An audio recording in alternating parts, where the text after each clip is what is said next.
Hello, I'm Isaac Hayes III, founder and CEO of Fanbase, and I'm here with a very important message. We are at a turning point in the Black community where we must have equity in the apps we use that scale to billions of dollars. But this time, we own the infrastructure, we own the culture, and we shape the future. And Fanbase is the future. Fanbase combines the free functionality of Instagram, TikTok, and YouTube into an all-in-one platform built for the evolution of social media and monetization. With over 1.4 million users, that's real proof that we are shifting the conversation of tech ownership and equity for creators. So right now, I want you to go to startengine.com/fanbase and invest today. The minimum to invest is $399. That gets you 60 shares of stock in Fanbase at $665 a share. This marks a turning point in Black ownership of social media. If we don't take this opportunity to own social media right now, we will always be customers to our own creations. And that can't go on. So once again, go to startengine.com/fanbase and invest today.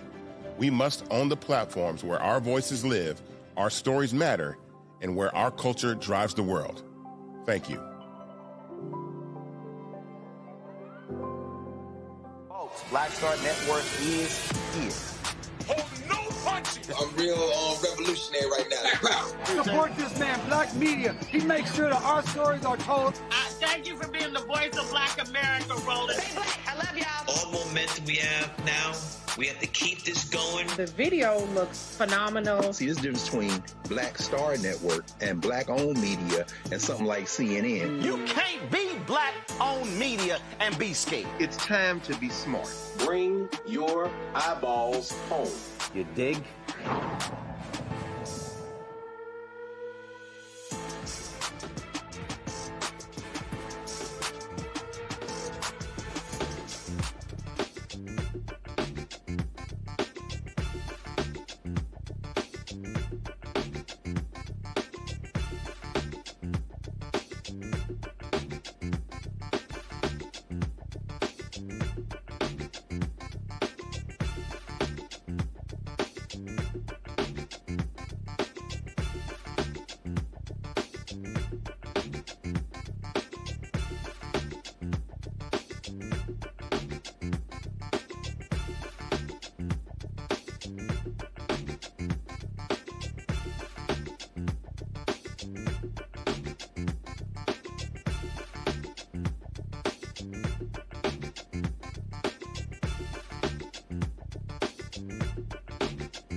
Today is Monday, December 15, 2025. Coming up on Roland Martin Unfiltered, streaming live on the Black Star Network. Black farmers are voicing their skepticism about Donald Trump's new $12 billion farm bailout program, saying that it contains racist undertones. John Boyd from the National Black Farmers Association will join us. Millions are watching to see what will happen next with the Affordable Care Act, especially after the Senate, just refused to extend the credits. I'll talk with the former official who from the Centers for Medicaid and Medicaid Services understand what this means for your health care. Recent polling shows that only 31% of voters approve of Donald Trump's handling of the economy, but Fox News is like, oh my God, it's fantastic. It's wonderful. It's a great economy. Well, that's what happens when you make $15, $20 million a year. We'll talk with the economist Morgan Harper from the American Economic Liberties Project. National Association of Black Journalists has launched a bold initiative to raise $15 million over the next 4 years to create a permanent endowment that invests in the next generation of black journalists. We'll talk to one of the 44 founders of NABJ. Plus, former head of the NFL Players Association, DeMaurice Smith, will join me to discuss his new book, Turf Wars, The Fight for the Soul of America's Game. Trust me, it is a conversation you do not want to miss. It is time to bring the funk. I'm Roland Martin Unfiltered on the Black Star Network. Let's go. He's got whatever the miss, he's on it. Whatever it is, he's got the scoop, the fact, the find. And when it breaks, he's right on time and it's rolling. Best believe he's knowing. Putting it down from sports to news to politics. With entertainment just for kicks, he's rolling. It's on go, y'all. It's Roland Martin, rolling with Roland now. He's funky, he's fresh, he's real, the best, you know he's Roland Martin now.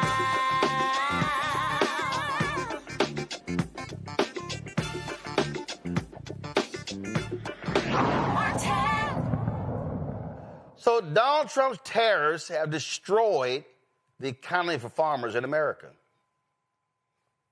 Those white farmers yell, scream, holler. And so now Trump says, hey, I'm proposing $12 billion in a relief package.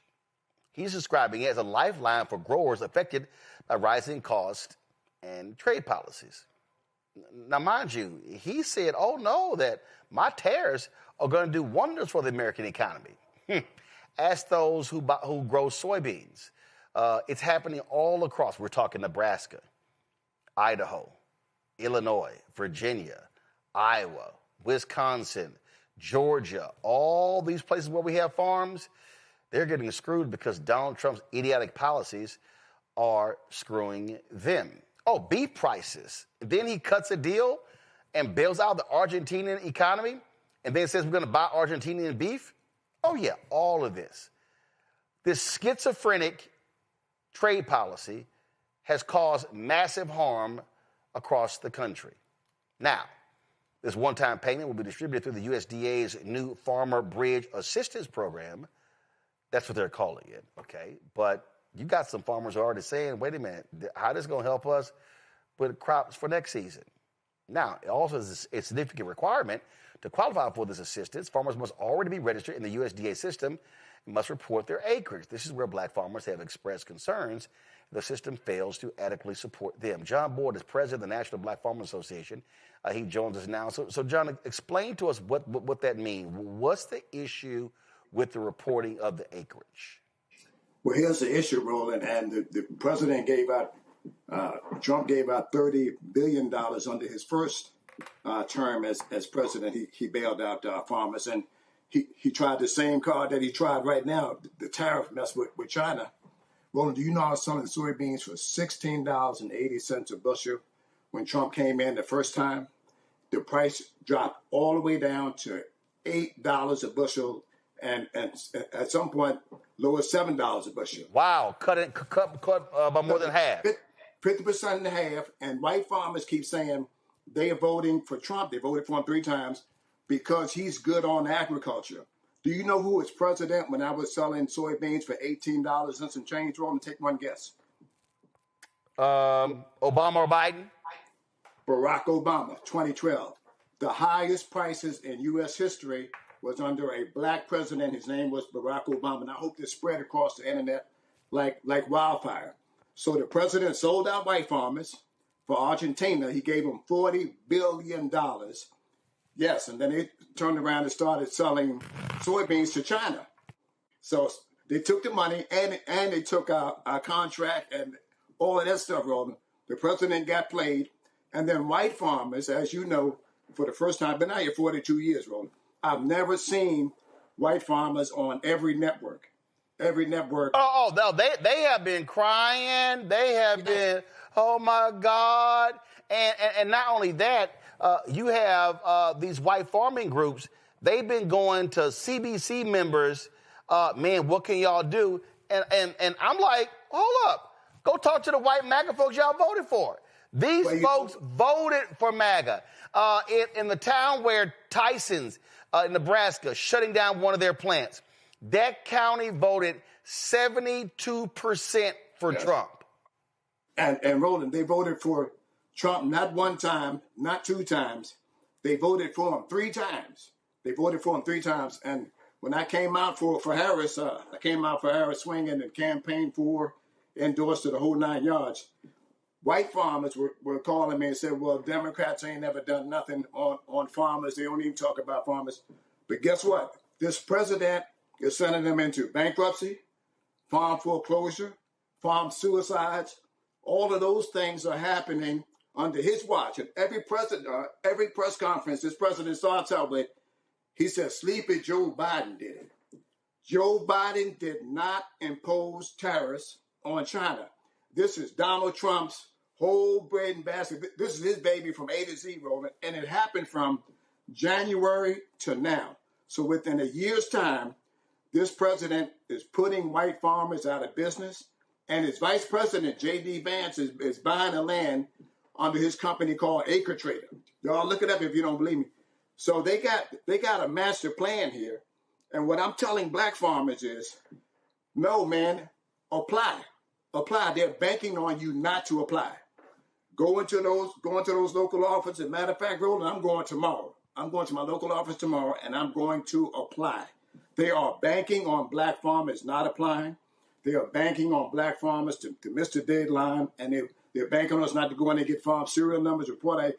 We're going to do it this time. We're going to fix their ass, because, look, that's how they leave us out, and they know that this system that's in place is geared up for white farmers. Yep. Now, there's some stuff on the internet right now, Roland. I want to clean it up. This is not slave reparations. This is not a court case that you opt out of. It's not.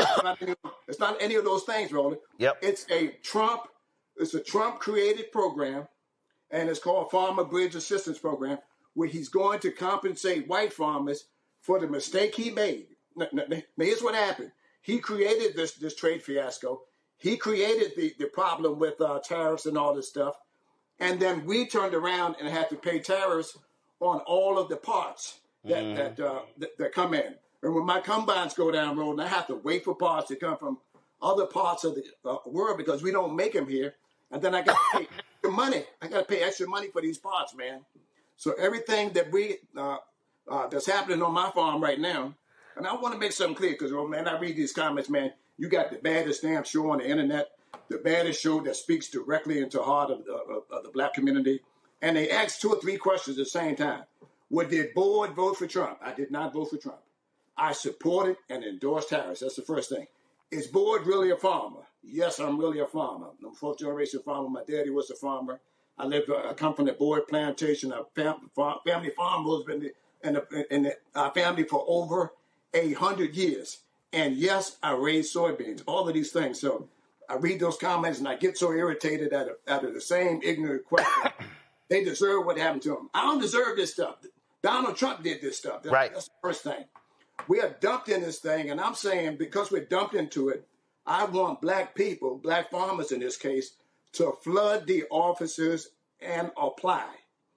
Flood the offices and apply. And if you don't get it, me and Roland are going to help hold our USDA accountable. See, this is the thing that really irritates me.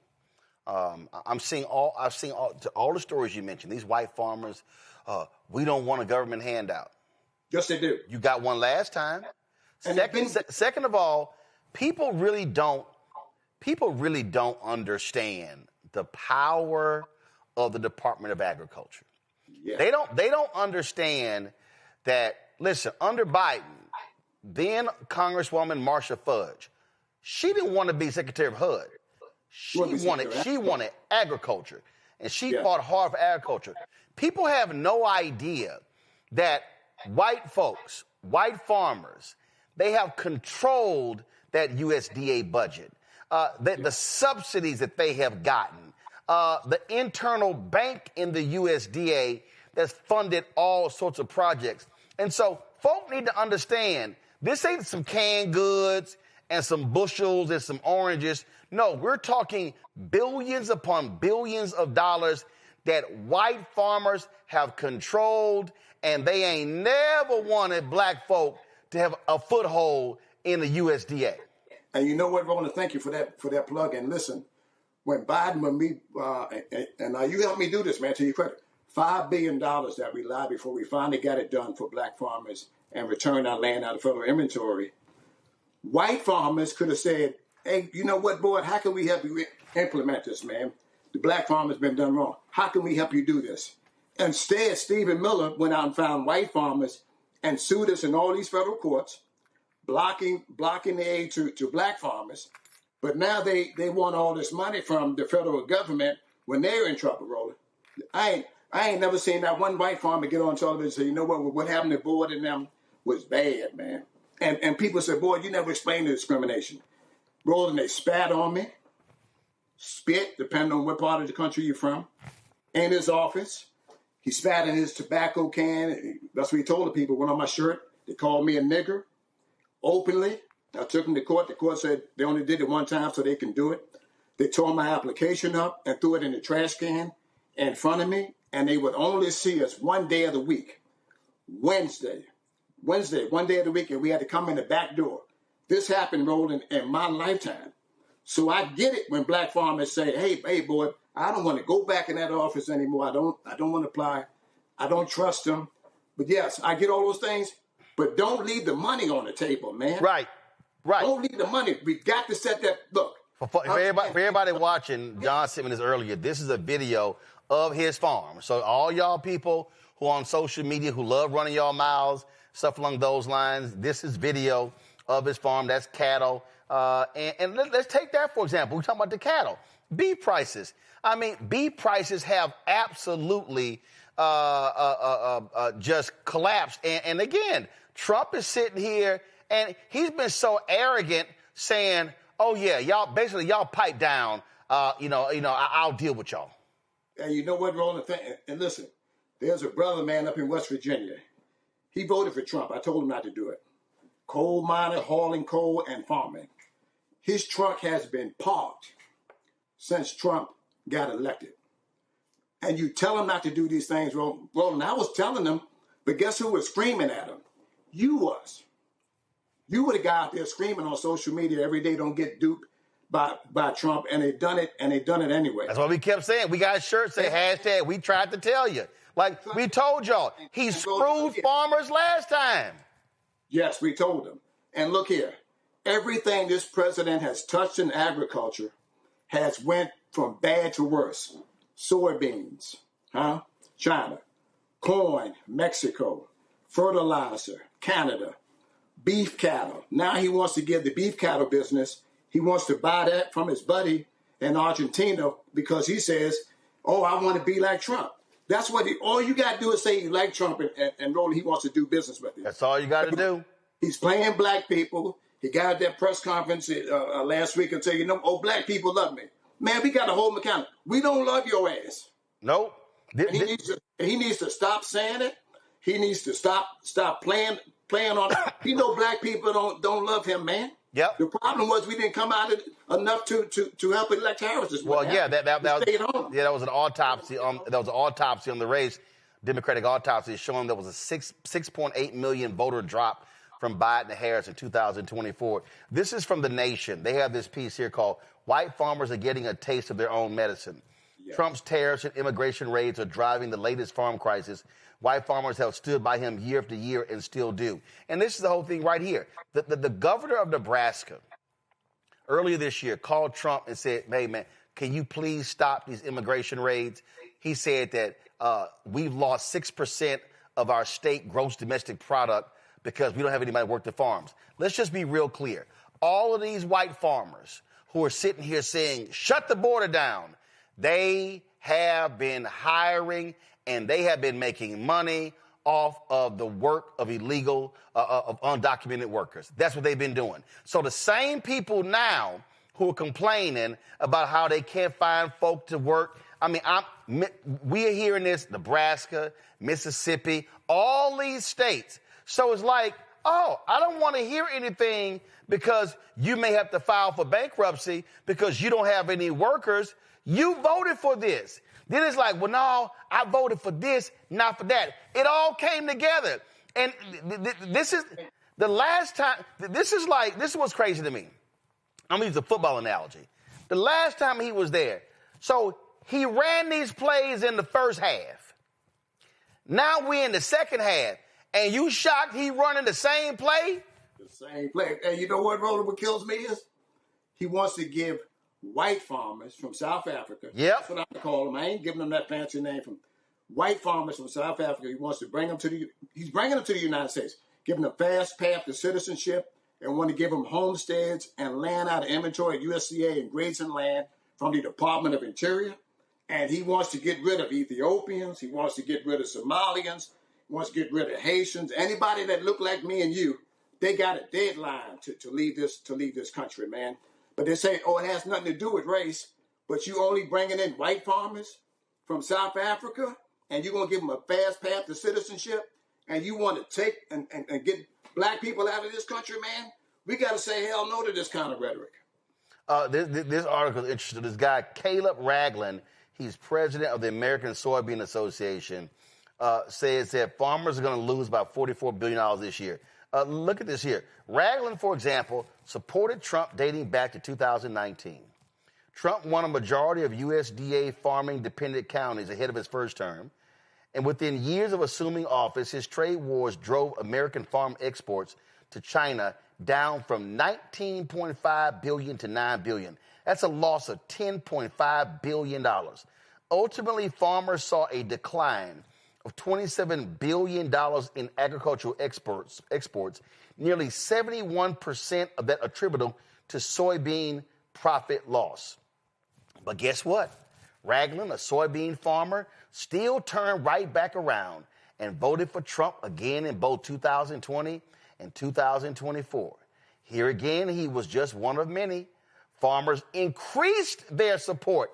This is crazy. They lost money under Trump, massive, made money under Biden, but they increased their support for Trump by 5% in 2020, hitting 76% support, and then increased it again in 78 to 78%. And so it's like, oh, and then he got 80% of these farmers' votes. And now y'all want to go on TV weeping and moaning and gnashing of teeth.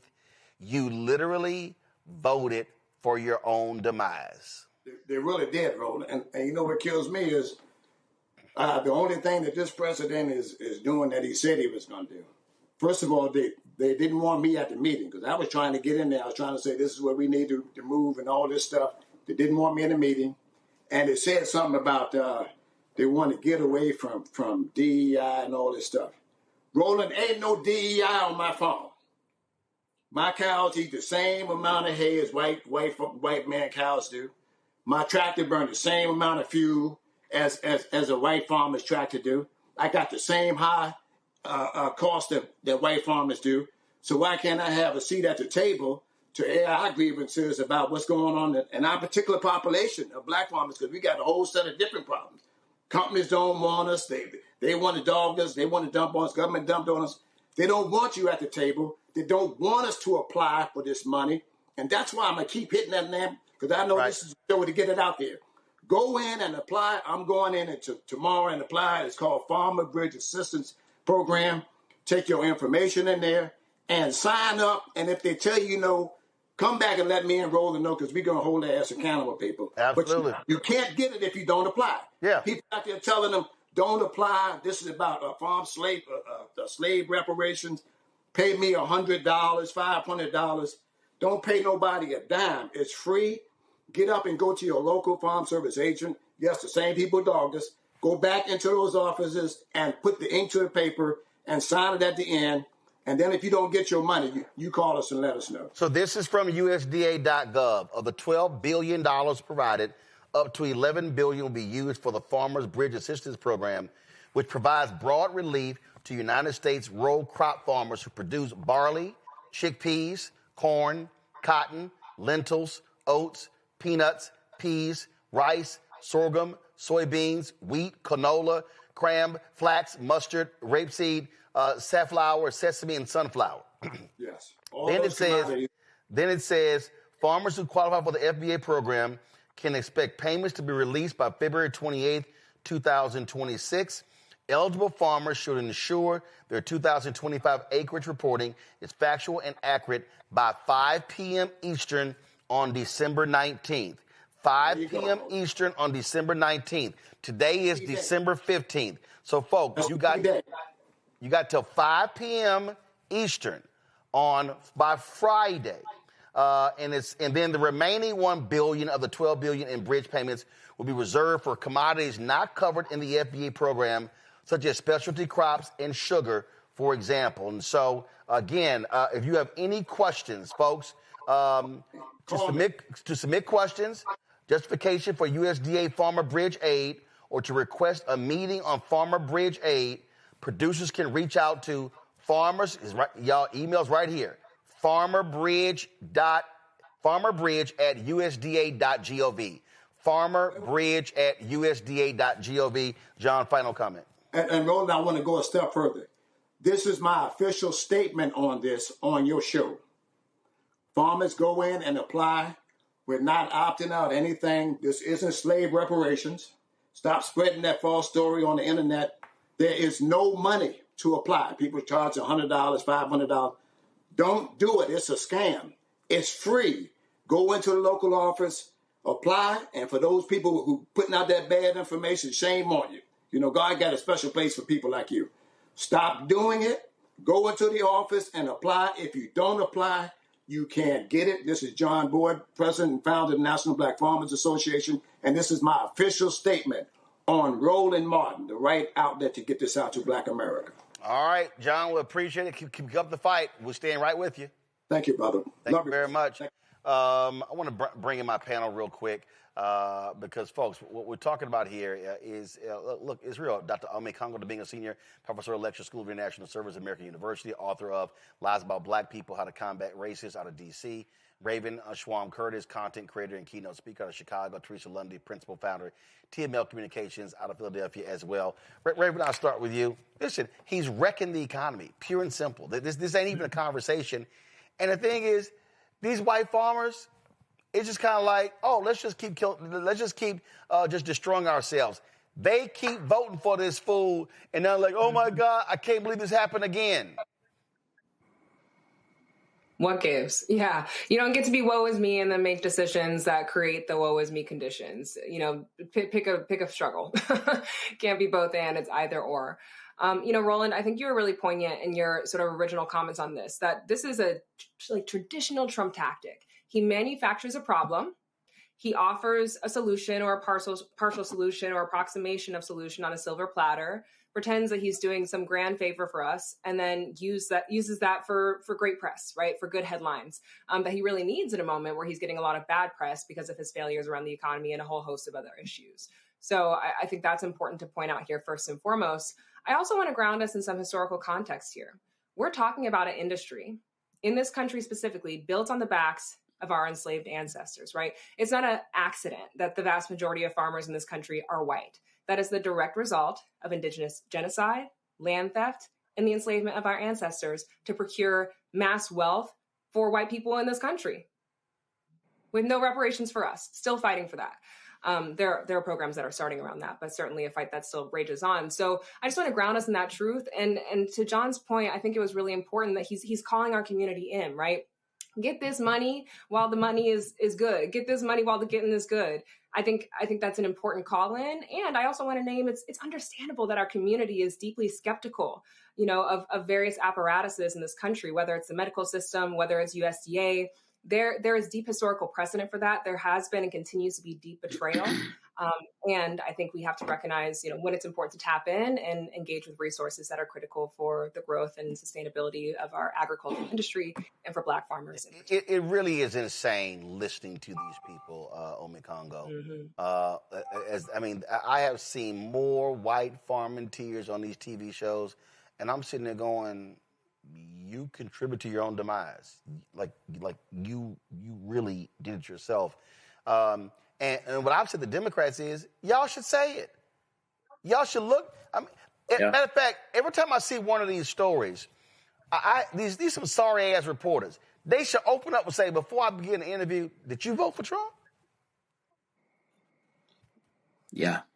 It's real. And some will say, I've seen some of these interviews as well, and some will say, well, we all shouldn't be grouped into one area. We all shouldn't be labeled as the same.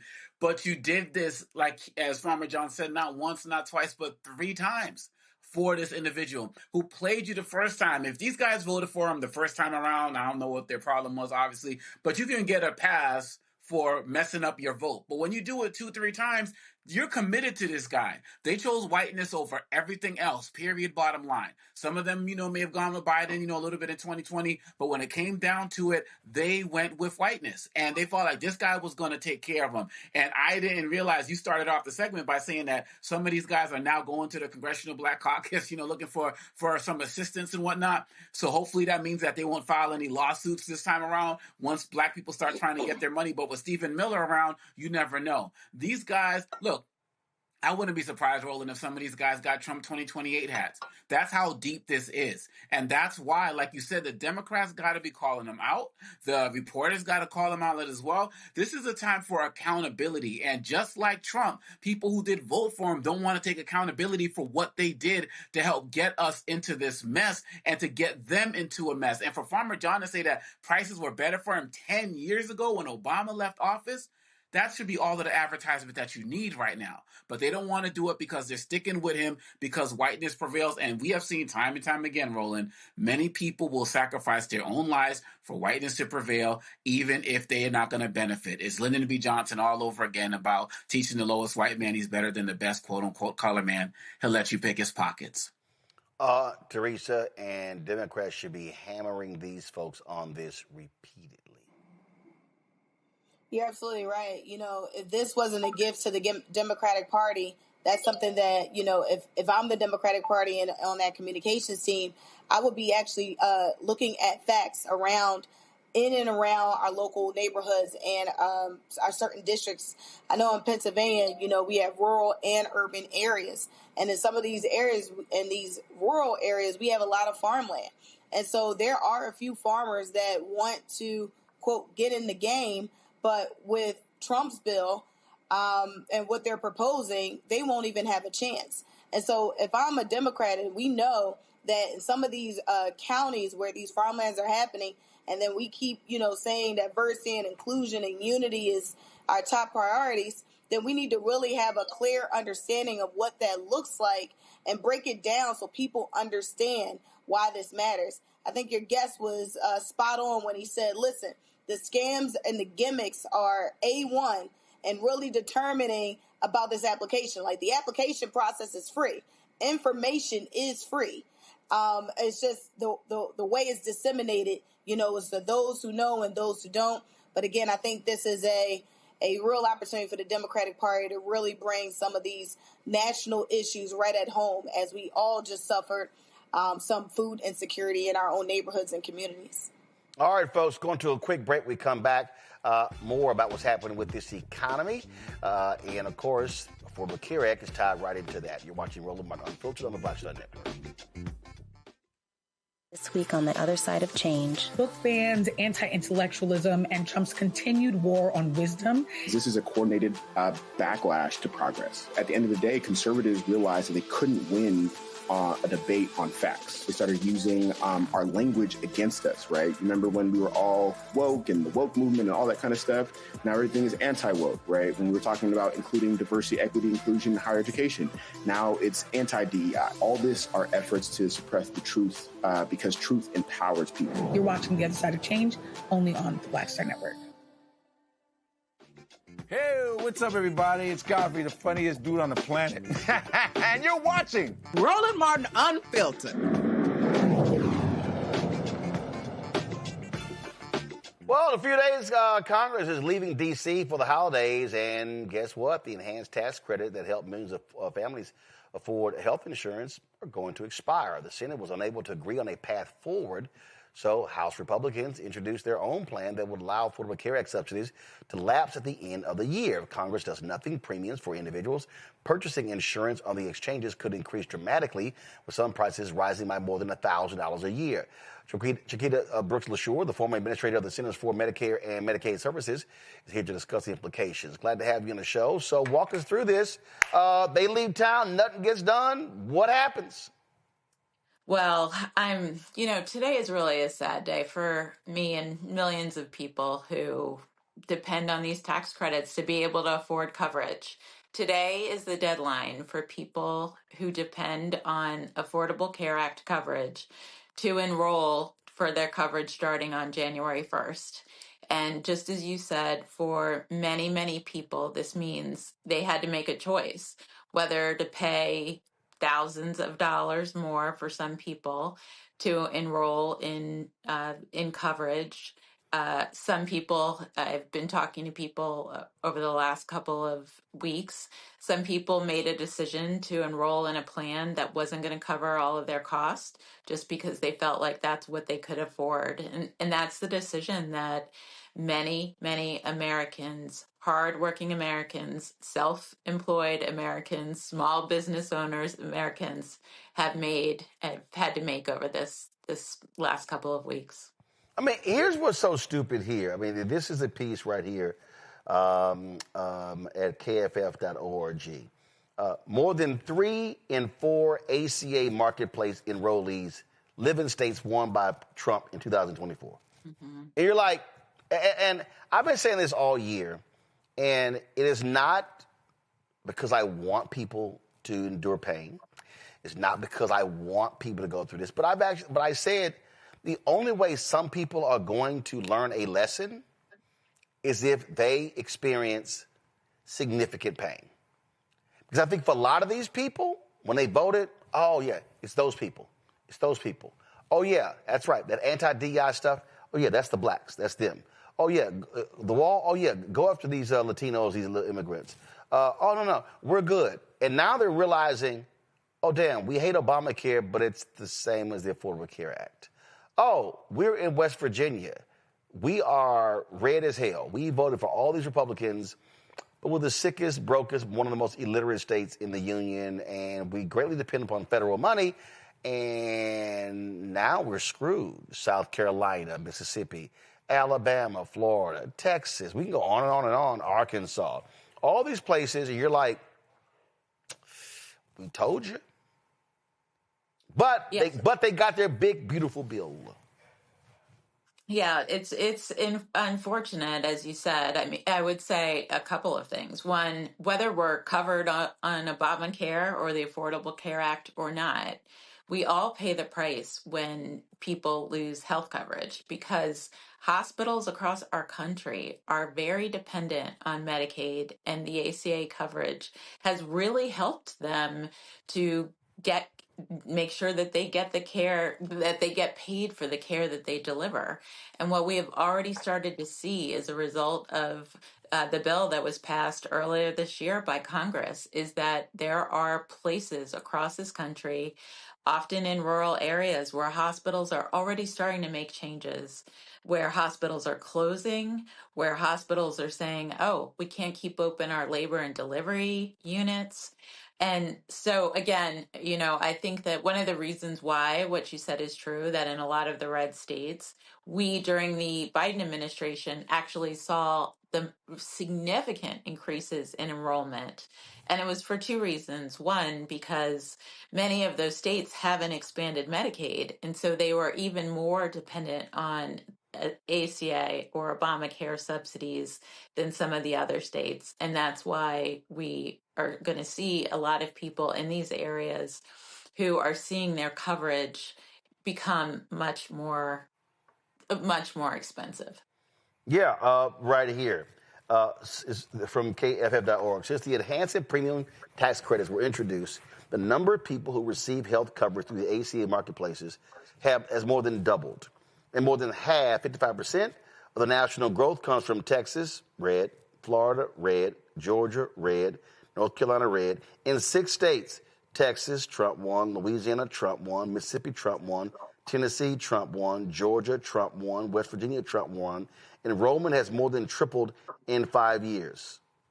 In Florida, West Virginia, and Alabama, 98% of people enrolled in marketplace coverage receive federal financial premium assistance, and 99% do in Mississippi. Oh, but they can't be. We don't want that pesky government stuff. We want to pull ourselves up by our own bootstraps. But the government is actually paying for your boots. And it pays for everyone's boots. Every coverage in our country is subsidized in some way, shape, or form by the federal government.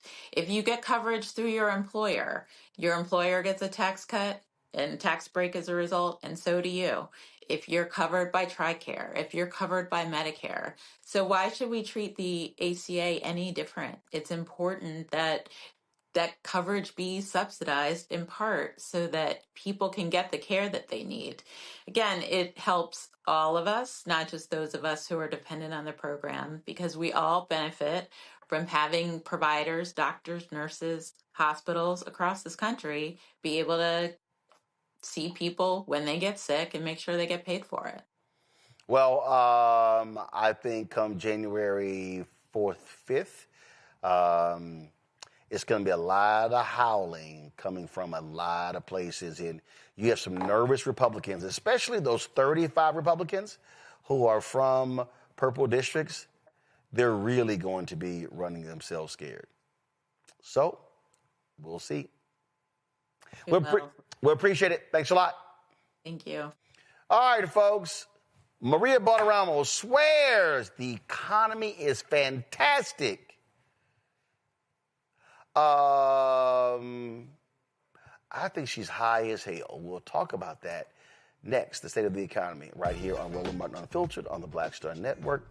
Don't forget to support the work that we do. Join our Bring the Funk fan club. Your dollars make it possible for us to do the kind of work that we do. If you want to contribute to our fan club, please, you want to do so via Cash App. Use the Stripe QR code. That's also for credit cards at bottom left-hand corner. PayPal is R Martin Unfiltered. Venmo's RM Unfiltered. Zelle, Roland at Roland S.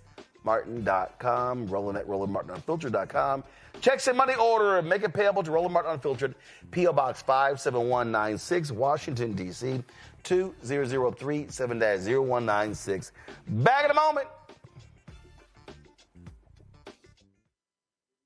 Next on the Black Table with me, Greg Carr. America is being reshaped in real time by a group of 6 people, unelected and without any checks and balances. By the end of the current Supreme Court session, education, the workplace, who gets to elect our leaders, and so much more could radically change. This week, we reconvene our legal roundtable and look at what the new America may look like and how we should respond. That's next on the Black Table, right here on the Black Star Network. This week on the other side of change. Book bans, anti-intellectualism, and Trump's continued war on wisdom. This is a coordinated backlash to progress. At the end of the day, conservatives realized that they couldn't win a debate on facts. They started using our language against us, right? Remember when we were all woke and the woke movement and all that kind of stuff? Now everything is anti-woke, right? When we were talking about including diversity, equity, inclusion, higher education, now it's anti-DEI. All this are efforts to suppress the truth because truth empowers people. You're watching The Other Side of Change only on the Black Star Network. If in this country right now, you have people get up in the morning and the only thing they can think about is how many people they can hurt, and they got the power, that's the time for mourning. For better or worse, what makes America special, it's that legal system that's supposed to protect minorities from the tyranny of the majority. We are at a point of a moral emergency. We must raise a voice of outrage. We must raise a voice of compassion. And we must raise a voice of unity. We are not in a crisis of party versus party. We are in a crisis of civilization, a human rights crisis, and a crisis of democracy itself. And guess what? You've been chosen to make sure that those that would destroy, those that would hate, don't have the final say, and they don't ultimately win. Michael McMillan, President and CEO of the Urban League of Metropolitan St. Louis, and you are watching Roland Martin Unfiltered.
I can't remember, was it a movie or was it a comedy special?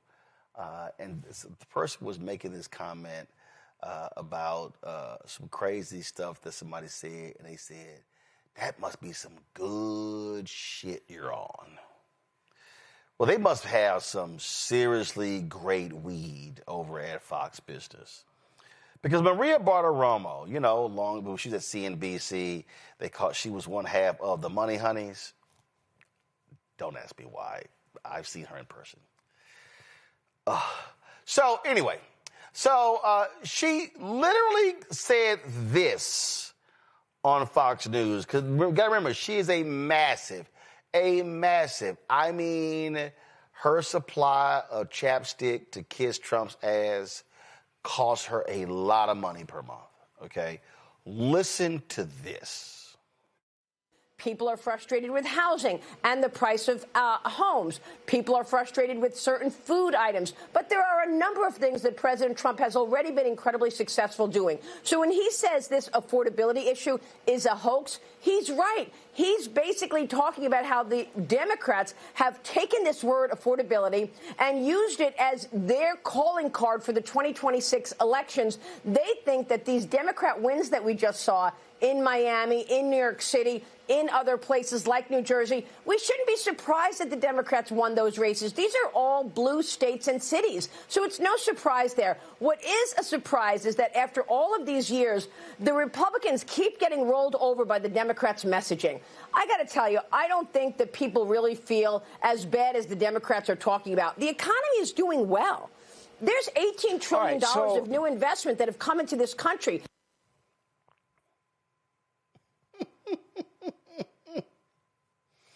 For more delusion, here is Trump's top economic person, Kevin Hassett, talking to, his daughter-in-law, like you're going to get some real information, talking to that idiot.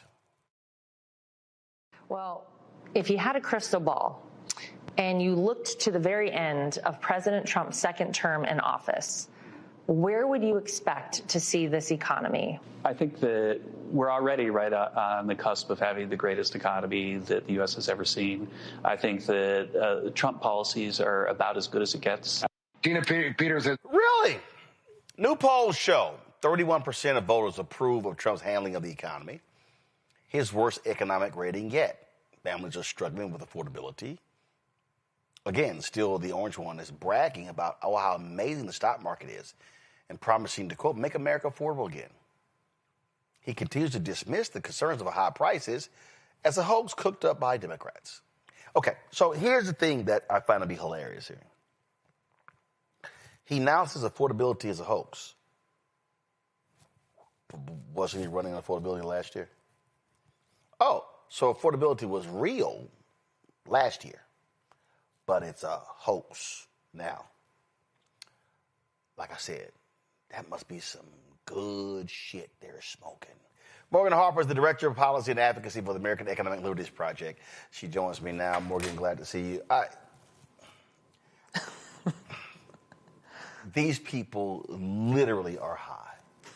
I mean, this idea that, no, the rest of you, you're totally wrong, you're crazy, and you're looking at Bartiromo going, yeah, it ain't no problem for you, because you damn near making $20 million a year. Right.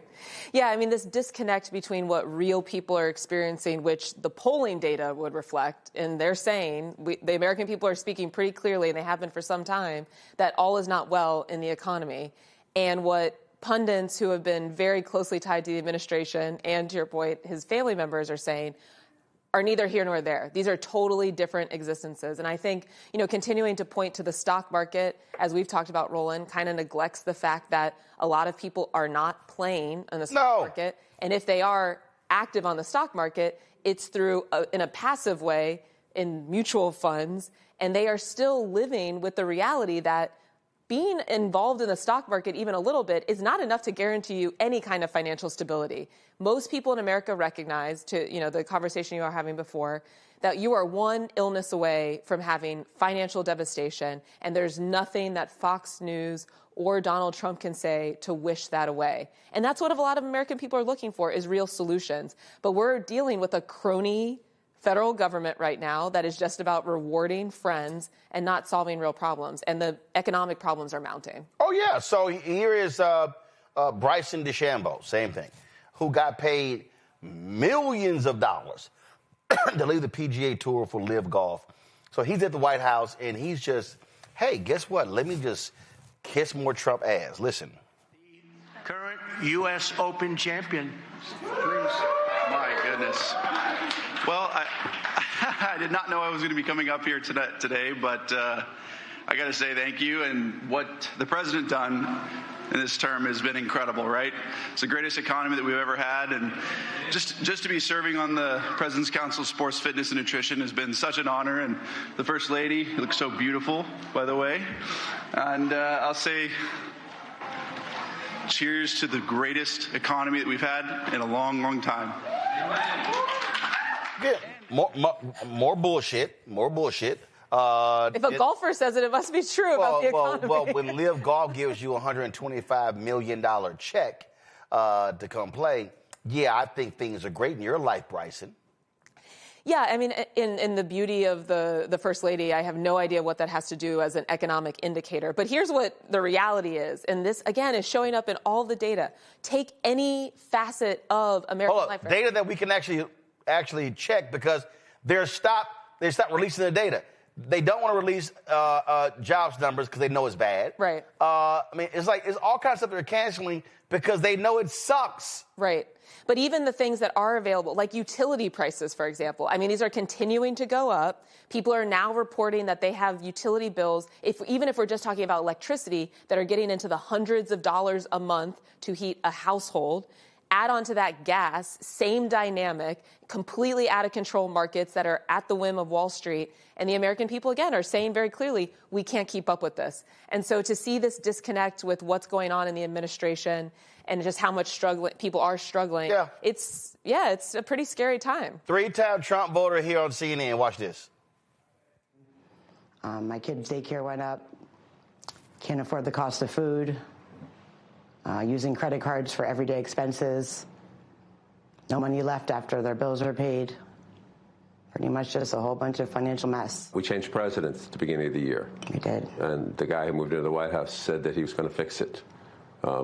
Several times he said it would be easy. Absolutely. Has he fixed it? Absolutely not. I'm definitely waiting for him to fix it.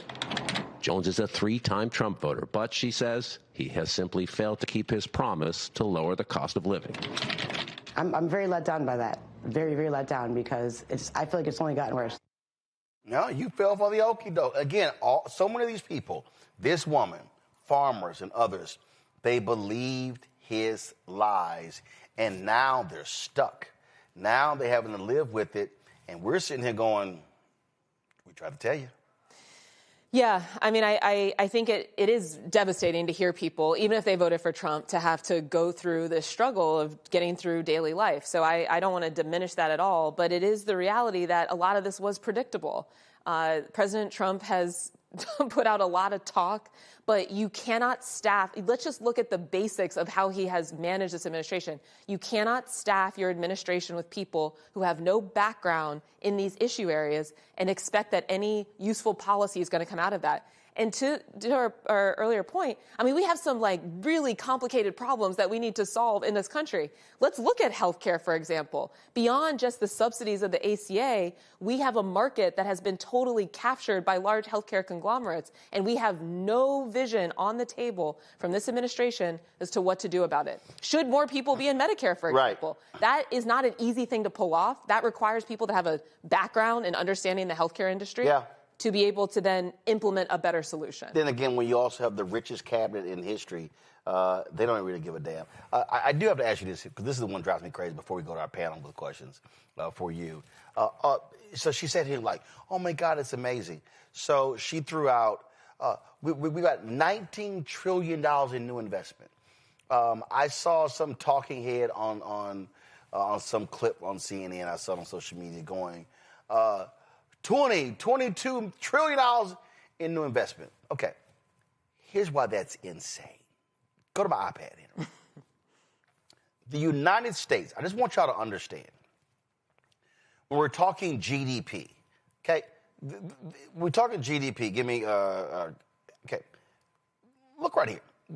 These are the top, let me squeeze it in here. These are the top 15 countries by GDP. The United States is a $30 trillion economy. China is a $19 trillion economy. Those two are the only ones that with those digits. Germany, 5. Japan, 4. India, 4. United Kingdom, 3. France. Trump touts the trillions that Saudi Arabia is going to be investing. Y'all, the GDP of Saudi Arabia is only $1.27 trillion. They're lying, Morgan. There's not $18 trillion in new investment. $18 trillion in new investment would qualify as the third largest economy in the world. That's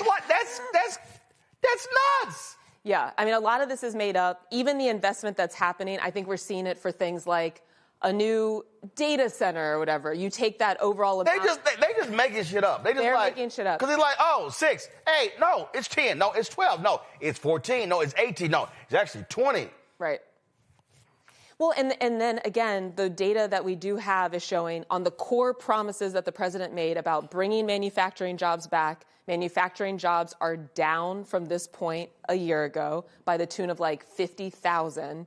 And our trade deficit is increasing. So we are continuing to import more than we're exporting. This is not a revival of an American economy that is rooted in building things or employing people. It is a game that we are being bought and sold to the highest bidder that gets in Trump's ear. Questions for the panel. Teresa, what's your question for Morgan?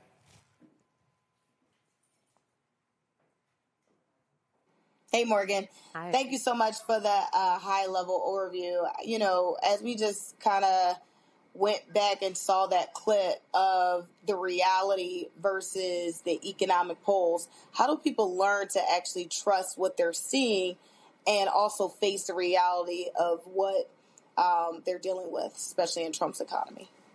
Yeah, I mean, I think this gets to something you all were talking about earlier, is we have to have spokespeople out there that are calling out the BS, identifying the lie, but not stopping there, also talking about a better path, a different solution. So let's come back to healthcare, for example, which I touched on earlier. You know, yes, the ACA subsidies, we need to protect those. But when we have people that are saying oh, we're just going to start accounts for people, like we've heard from some of the Republicans, we're going to start these healthcare accounts and everything will be okay. We need to be no, but here's what would be better. Why don't we let more people get into Medicare so that we have predictable pricing? That's a substantive idea. Why are we not banning prior authorization that then slows down the delivery of health care? These are all concrete solutions that would allow people who do have an interest in government looking out for people, lowering costs, having something that people can really understand as a better alternative rather than getting lost in all of the misinformation and lies that are coming out of the White House. Right. So Trump threw out $21 trillion in new investment. This is CBS right here. The White House put a list together. It includes more than 100 corporate commitments totaling just over $3 trillion. Yes, some of the largest were originally unveiled years before Trump took office and were backed by federal funding under President Biden's administration. They're full of shit. Omekongo, your question. Thank you, Morgan, for all you do to keep us informed. My question ties to this segment as well as the last one when we were talking about healthcare. What are you seeing as it relates to the potential red state, blue state outcomes to what's happening? Because you talk to Scott Besson, he'll say, hey, just move to a red state. The economy is doing much better there. But we also know that blue states are the ones that fund red states. Are blue state governors going to be reacting to this better, or are both red and blue states just going to be screwed? How are you seeing that dynamic playing out? Well, that is another example of complete BS. I can report from the heartland, living in Ohio, a red state at this point, that people are not faring better economically. I've heard nothing but small business owners complain about how tariffs are impacting their businesses, people complaining again about these electricity prices that continue to go up. And let's stick with that as an electricity prices as an example. These utility dynamics of we have utility monopolies that are very much beholden to Wall Street, and they are using financial manipulation to drive up these costs. That's everywhere. That's every state in the United States of America. So I think it is incumbent upon us to, again, identify the lie, but then also understand what's going on that is driving up some of the costs for constituents in red states, in blue states, and we're going to find it's actually not that different. The difference is that we are, in some states, fortunate to have people at the top of these state governments that are looking to actually solve problems. And we do need to make sure that they have full information about how they can actually deliver the solutions that are going to help people and make sure that they understand how to make better electoral decisions. But it's not the case that, people on the ground in red and blue states are having wildly different experiences. It's actually quite similar. I think the data center thing, another good example. Ohio, big state with a lot of data centers. I was just reading today, another state with a ton of data centers that are trying to figure out how to manage that all. Maryland, blue state, totally different political dynamics, same experience on the ground that people are having these higher electricity prices. Raven. Yeah, Morgan, thank you so much for your time and expertise this evening. I really want to pick up the conversation around the big, beautiful bill, so-called big, beautiful bill, and unpack a recent statement that was made by Trump's Treasury Secretary that essentially Americans are going to get a, quote, very large refund of about $1,000 to $2,000 in the new year as a result of the big, beautiful bill. Obviously, we know that's nonsense. That's bullshit. Yeah, it's bullshit. This bill is created by the rich for the rich. But can you break that down a little bit for us, for folks who may see that number amount and think, oh, this bill is actually working for me? Yeah. Well, first of all, it's the first thing. Sorry. That has to be a congressional action. Trump just can't just hand out money. The Constitution clearly states anything that deals with revenue has to start in the U.S. House. Sure, although we are in an environment where Trump is just kind of right, like whatever. So he could get some private donor and then start sending people out checks. I don't think we have any idea what exactly that might look like or what these people might do as they enter this period of desperation where they know that the economy is not doing well and they're going to try to distract people from that reality. So that I will just get out there. And again, I mean, it's, not to continue to beat a dead horse here, but I do think it's important to call this stuff out. This is not a real conversation. Yeah, it's all made up. These are lies. And this is no way to run an economy if we are trying to make sure that people are actually building stable lives here. And so Big Beautiful Bill was a complete giveaway to the rich, large corporations. When we're talking about investment that's coming in from other countries and we're talking about Saudi investment funds, I mean, look at this Netflix deal. This is another one where they're probably going to tout the fact that the Saudis or actually it's the Paramount side of it, that the Saudis are funding the Paramount offer that's coming from Jared Kushner to be able to give us the great pleasure of further consolidating our media industry. Is that going to be part of the tally of how much great investments coming into the U.S.? So none of this stuff is serious about actually improving people's lives. We have to continue to identify that. And yeah, I mean, I personally think it's possible that they might just do something random to try to get people money. Like you saw, Secretary Duffy is now announcing he's giving bonuses to Amtrak workers. This is all signs of desperation because they know that none of this is real, and they're just hoping that they can skip by long enough so that the American people don't notice. I'm sure he'll be handing out the fake checks that Noam did to the TSA workers when she tried that same crap a few weeks ago. Mm-hmm. That's who they are. Morgan, we appreciate it. Thanks a lot. Thanks for having me. Folks, going to go to a break. We come back. We'll talk to one of the 44 founders of the National Association of Black Journalists celebrating his 50 years. Next on Roland Martin Unfiltered on the Black Star Network.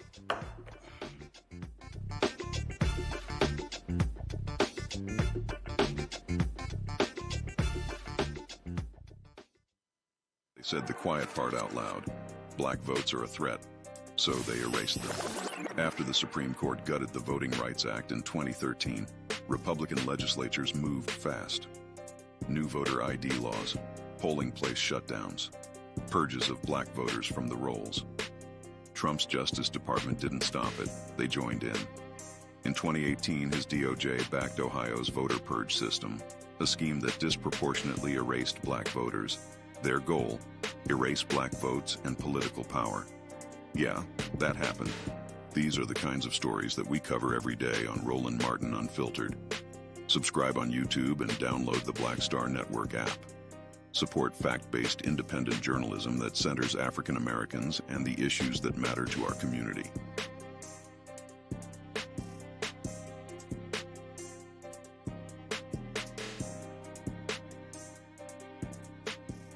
Hatred on the streets, a horrific scene, a white nationalist rally that descended into deadly violence. White people are losing their damn minds. As an angry pro-Trump mob storms the U.S. Capitol, we're about to see the rise of what I call white minority resistance. We have seen white folks in this country who simply cannot tolerate black folks voting. I think what we're seeing is the inevitable result of violent denial. This is part of American history. Every time that people of color have made progress, whether real or symbolic, there has been what Carol Anderson at Emory University calls white rage as a backlash. This is the rise of the Proud Boys and the Boogaloo Boys. America, there's going to be more of this. Here's all the Proud Boys, guys. This country is getting increasingly racist in its behaviors and its attitudes because of the fear of white people. The fear that they're taking our jobs, they're taking our resources, they're taking our women. This is white fear.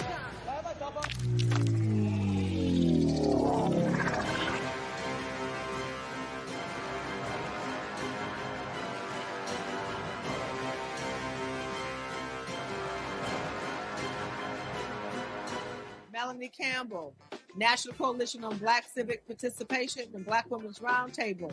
And we are watching Roland Martin Unfiltered all day, every day, 24/7. Spread the word.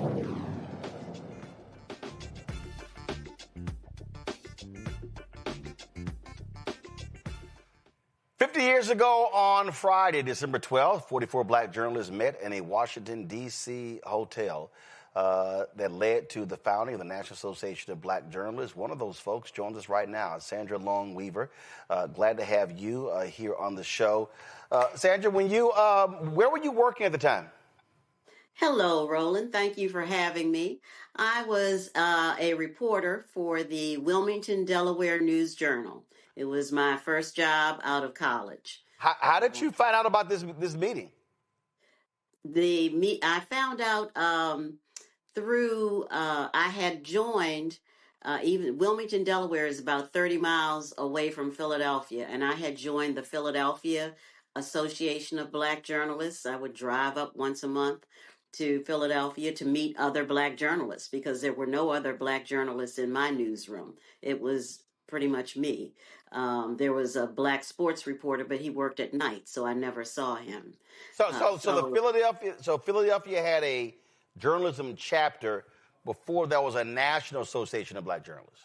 Yes. Okay. Yes, absolutely. And and that's what happened across the country. There were a number of cities that had journalism chapters. And then once the National was founded, they folded into the National as well. But Philadelphia was there first. In the Philadelphia area, we like to think of ourselves as the founding chapter of the national organization. So the list that we're seeing right here, that literally is, guys, if you go back to that, please, and just freeze it for me. That actually was a sheet that was passed around where folk actually signed. In the documentary, Dwayne Wickham, who was the later became president in NABJ, one of your fellow founders, he said, we didn't really even know we were founders. We were just like at a meeting. Right. So take us into that meeting. What was the discussion like? How long did it last? Let's see now, this is 50 years ago. So, but I know we were there for more than an hour, and there were actually more than 44 of us, because there was a sheet, an attendance sheet of those who attended this meeting. And we had gotten, some of us were able to get our news organizations to send us to DC to cover a Black gathering of legislators. And so, but we were pulling together as Black journalists to talk about why can't we have a national organization as well. So that's why we gathered. And I remember I sat on the floor. It was in a hotel room. It was crowded. And as the yellow sheet came around, some of us signed, some of us did not. There were people who were concerned. I have a family. I can't sign this. I may lose my job. So that was a concern that you had to think about. I was 23, very young, and I said, well, I'm going to sign it. I'm here. I want to be a part of this movement. I want to know other Black journalists and, having the same issues that I'm having, navigating your newsroom, getting stories on the front page, getting those good assignments in your newsroom. How did we do all of that? How could we make that work for us? And was there a backlash? If there was a backlash, I did not feel it. I felt support from my white colleagues in my newsroom for being a part of this organization. But there were people who wondered, well, why do we need a Black organization? You can be a part of something else, or but really you couldn't. And the issues were different. They didn't address the issues or concerns that we had. But also what people don't understand is this is 1975. The Kerner Commission report came out in 1968. Yes. They didn't agree on much, but that report said that they were there to study the race riots of 67. And they said there were two Americas, one white, one Black, and they largely blamed news media for lack of representation in those newsrooms. So really, y'all were part of the first wave of Black journalists who went into white newsrooms. Really, after that 68 report, we're talking about 69, 70. So really, that first 5 to 7 years, that was the first wave of Black journalists being hired at what was before white newsrooms. Exactly. That's exactly right. Because there were a few newsrooms that had one or two. If they had more than one or two Black journalists, it was an exception. But most newsrooms didn't have any Black journalists. So they weren't in the communities. They weren't covering the issues of the communities, not only just covering the issues, the concerns, but also the good things of what is Black life about? What is it like? There was no cultural coverage of what was going on. So we were in that first wave and often had to fight to get the stories that we felt were important to the Black community on the front page or even into the newspaper. Because they didn't always, white editors, mostly white male editors, did not see the importance of the stories that we also felt were important. And there certainly were not Black editors who were in the news meetings to advocate for your story. So you really had to learn how to navigate the newsroom and push for the stories that you felt were important to get them recognized. You obviously, over the last 50 years, saw an increase in influx, more next generation, wave after wave after wave. but then you still had a lot of media outlets that still had one or two, very few executives in charge. Now we're seeing even more contraction, where we're seeing jobs lost, and we're seeing in many of these places where it's black journalists who are on the cutting board, the ones who are getting laid off. And so it's sort of like back to the future, if you will. And in a lot of ways, Roland, it is. That's one of the things that NABJ had done and continues to do a good job of really pushing for black journalists to be hired, but not just hired and coming in the door and doing the entry level jobs, but being hired into positions where you're directing coverage, where you're throughout the newsroom. When I was hired, there were no black copy editors. There were no black entertainment writers. There was no black city editor. All of those positions now, you can, in looking across the country, you can often find black journalists who are in those positions. But to your point, especially in newsrooms, when newspapers started to contract, and not just newspapers, but also television stations, it was the last hired, first fired. And because we weren't there from the beginning, often we are the first ones who are fired. So again, then you're still recycling, still trying to hire more people, especially black journalists, to come into the business. Question for my panelists. I'll start with you first, Raven. Well, thank you so much for sharing these insights and your experience with us. I'm so curious to hear in this moment where we're seeing tremendous white backlash and sort of this reversal of so many of the gains that you've made, what path you see forward for black journalists today. How do we continue to fight the good fight? The same way we always have. We still push for stories in our newsrooms, but in today's world, there's also more opportunity for online coverage. The program that we're doing, programs like Roland's did not exist in 1975 or even in 1980. It's been years getting to this point. So it's pushing for the stories, creating alliances in your newsroom, making sure that you don't give up. You still have to, it's the resilience. We talk about being resilient, and that's why we're still here 50 years later. And we do excellent work. So our work needs to be recognized across the board. You have to continue to tell the stories of what's going on in the black community, what's important to us. We used to say, once you get your foot in the door, then you have to bring somebody else also behind you. You advocate for someone else that you know in the business who should be in your newsroom, who can make that difference in the coverage that that should be going on. Omekongo? Thank you so much for the legacy that you have set for so many of us. My question regards AI. How do you see the future of not only journalism, but particularly as it relates to black journalists getting their foot in the door when people are competing so much with AI and writing stories and newsrooms disappearing? Are you concerned about that? Have you experienced something like this similar in the past? What are your thoughts as it relates to that going forward? When the internet first came onto the scene in the mid to late 90s, there was concern that black journalists may lose jobs then. Every time there is a change in technology, something that can push things forward, there's always that concern. AI is a concern, but we're on the front end of it where we can also start to use it to tell better stories, to really ramp up the ethics and to know the difference. We also have to educate our readers too, and not just our readers, but also our viewers, so they know the difference between a voice that's not authentic. And that's one of the big differences that we as black journalists have. We have authentic voices.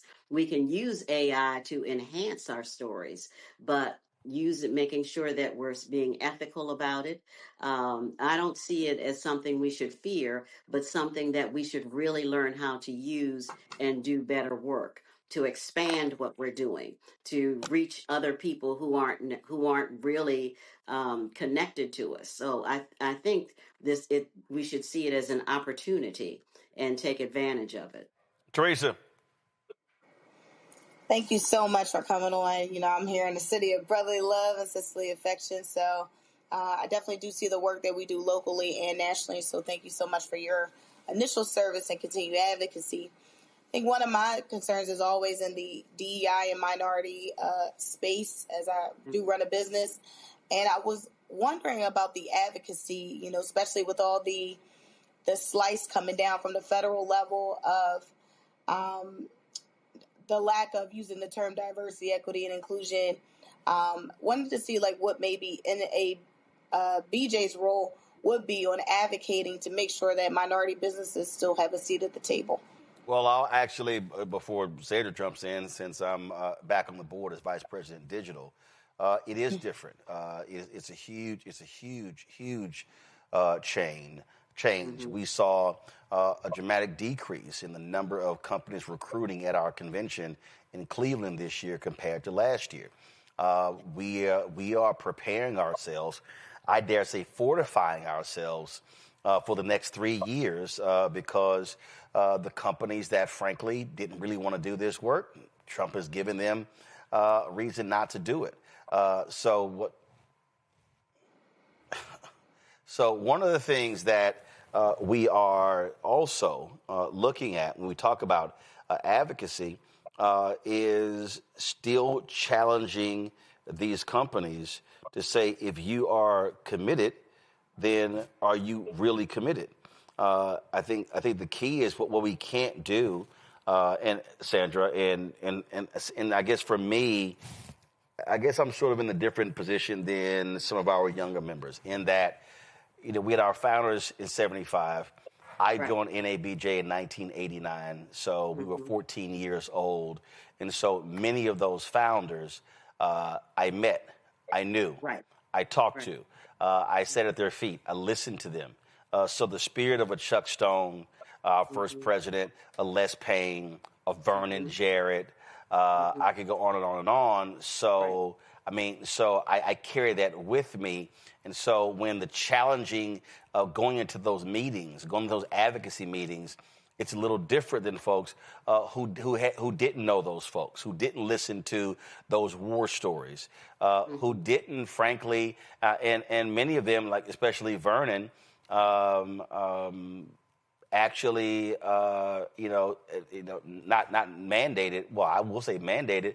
Wanted to hear that I was committed to following in their footsteps. So what we have to do is we have to, I believe, let next generation know, frankly, you can't punk out. You can't get weak. You can't accept less. There's a level of, I dare say, militancy that is still needed among leadership to challenge these media companies. Roland, I'm in absolute agreement with you on that point. And you do, when you say you can't punk out, and that's what I talk about, the resilience. And we have been resilient. We did not give up. There's a number of times I thought I should have gotten a promotion, did not get it. I didn't quit the business. I hung in. I came around and tried to do it, come in a different way. When I did leave the Philadelphia Inquirer in 2011, I was a vice president for news for the Inquirer and for the Daily News. And that was also a period in 2011 when you were starting to combine news desks and copy desks and how we produced newspapers. So again, change in the business and how we did things, but we can't. We have to hang in. If we don't continue to tell our stories, then somebody else is going to tell that narrative. And that's not what we want. And from the very beginning, we wanted to be able to tell our stories, make sure that we are there. And also, NABJ does include people from the Black press. And the Black press has been there for almost 200 years now, telling stories of what's going on in the Black community and how we've been impacted. I've also worked for the Black press. I've almost 10 years spent time at the Tennessee Tribune and telling stories and getting a different perspective of what it was like from those freedom riders who are now dying off. But their stories of what they did on to push us forward as well. So I came up with this idea that our board accepted this Jubilee Endowment campaign Yes. because where we are now is we've spent all of these years, Sandra, fighting for African Americans to be in these places. And listen, we've got individuals who are NABJ members who are making $3, $4, $5, $8, $10, $20 million. And the reality is we now have to look inward. So one of the things that we've done with this, the goal is to raise $15 million over 4 years. Over the past 50 years, we've had different people talk about we need an endowment. We have investments, but we do not have an actual endowment. And Right. part of this is that they have what I call a golden circle. And that's to get 100 individuals or corporations to contribute a minimum of $100,000 each. If 100 folks do that, that'll raise $10 million. So we're 2/3 the way towards our goal. And that's a $25,000 commitment each year. I've said to many of those folks, look, you need the tax breaks. So you're going to give your money away to somebody, so you might as well do NABJ. But this is one of the things that I have been saying on this show for a very long time, and by getting back on the board and why we have to do this is because in this moment where Black institutions, as I keep saying, is that MAGA wants to defund Black America. This is where we are going to have to fortify Black institutions. I would love for Mackenzie Scott, who's given more than $700 million to HBCUs. Would love for her to cut a check to NABJ. But look, I don't even know how to reach her. But the bottom line is we have to have members of our organizations, whether it's NABJ, whether it's National Society of Black Engineers, whether it's National Black MBAs. We need to have members who are ensuring the future survival of our organizations. And that's why we have this endowment campaign. Yeah, and I think it's a great campaign, and I think it will push us forward for the next 50 years. It is still amazing to me that we have survived. We're still here. We're thriving. We grew from 44 members to over 4,000 in this 50 years. And we're still attracting new members. Young people are still coming into the organization, depending on us for scholarships, for training, and training not just on an entry level, but also training to move up into your newsroom, to run a newsroom, to run a company. All of those things are depending on us. So this endowment, you're right, will fortify us, help us go forward and be an even stronger organization as we head toward move into the future. Well, as always, I remember we were at, I forgot which convention, and Barbara Sierra was the president, and she gave me the President's Award. And I stood up and I said, guys, as an alpha, we never have any events where we don't recognize our 7 jewels. I said, and we have too many NABJ events with founders sitting in our presence and we don't even recognize them. So so folks started changing that after that. I said, that should never happen. So I'm always appreciative of the folks who paved the way for those of us to be able to be NABJ members now, today. And so, Sandra, thanks for your service. We appreciate it. And we're going to keep walking in those footsteps, giving them hell. All right. And thank you, Roland. I appreciate all that you do. And as in that documentary, Norma Wade Adams said, the torch has been passed and the young people picked it up. You picked it up, and then we're still passing it on to that next generation. So it's greatly appreciated. Absolutely. I appreciate it. Thanks a lot. All right. Thank you. Folks, if you want more information on the NABJ Jubilee Endowment Campaign, go to the NABJ website at nabjonline.org. Go to my iPad. Come on. This is the campaign. If you go to nabjonline.org, you got more information. And we'll be adding the links very soon. Trust me, I'll be calling the national office. So if you want to make a contribution to the endowment campaign, you can. Let me thank Teresa, Raven, and Ome Congo for being on today's panel. I certainly appreciate it. Thank you so very much, folks. Great to see y'all.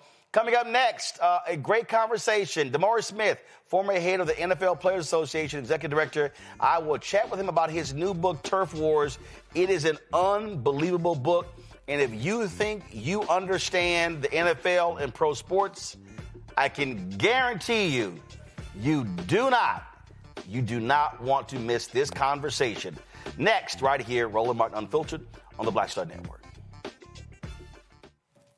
This week on A Balanced Life with Dr. Jackie, we're talking about the ups and the downs of the holidays, the ebb and flow of life, those things that keep us running and gunning. But you know, there comes a time in each of our lives where we need to just sit down, sit back, and relax, giving you a chance to really find out who you are and how you're going to move your life forward. How do I learn? How do I grow from this? And that's where, resilience comes. So I'm literally walking this out in real time. It's just giving myself all the grace, all the space, all the permission that I need. We're talking about all of these things this week on A Balanced Life with Dr. Jackie here on Black Star Network. If in this country right now, you have people get up in the morning and the only thing they can think about is how many people they can hurt, and they got the power, that's the time for mourning. For better or worse, what makes America special, it's that legal system that's supposed to protect minorities from the tyranny of the majority. We are at a point of a moral emergency. We must raise a voice of outrage. We must raise a voice of compassion. And we must raise a voice of unity. We are not in a crisis of party versus party. We are in a crisis of civilization, a human rights crisis, and a crisis of democracy itself. And guess what? You've been chosen to make sure that those that would destroy, those that would hate, don't have the final say, and they don't ultimately win. Now that Roland Martin is willing to give me the blueprint, hey, Cyrus, I need to go to Tyler Perry and get another blueprint because I need some green money. The only way I can do what I'm doing, I need to make some money. So you'll see me working with Roland. Matter of fact, it's the Roland Martin and Cheryl Underwood Show. Well, should it be the Cheryl Underwood Show and the Roland Martin Show? Well, whatever show it's going to be good.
All right, folks, I've been reading sports books since I was a kid. Y'all know when I was brought up in Houston, I would do 300 books a summer.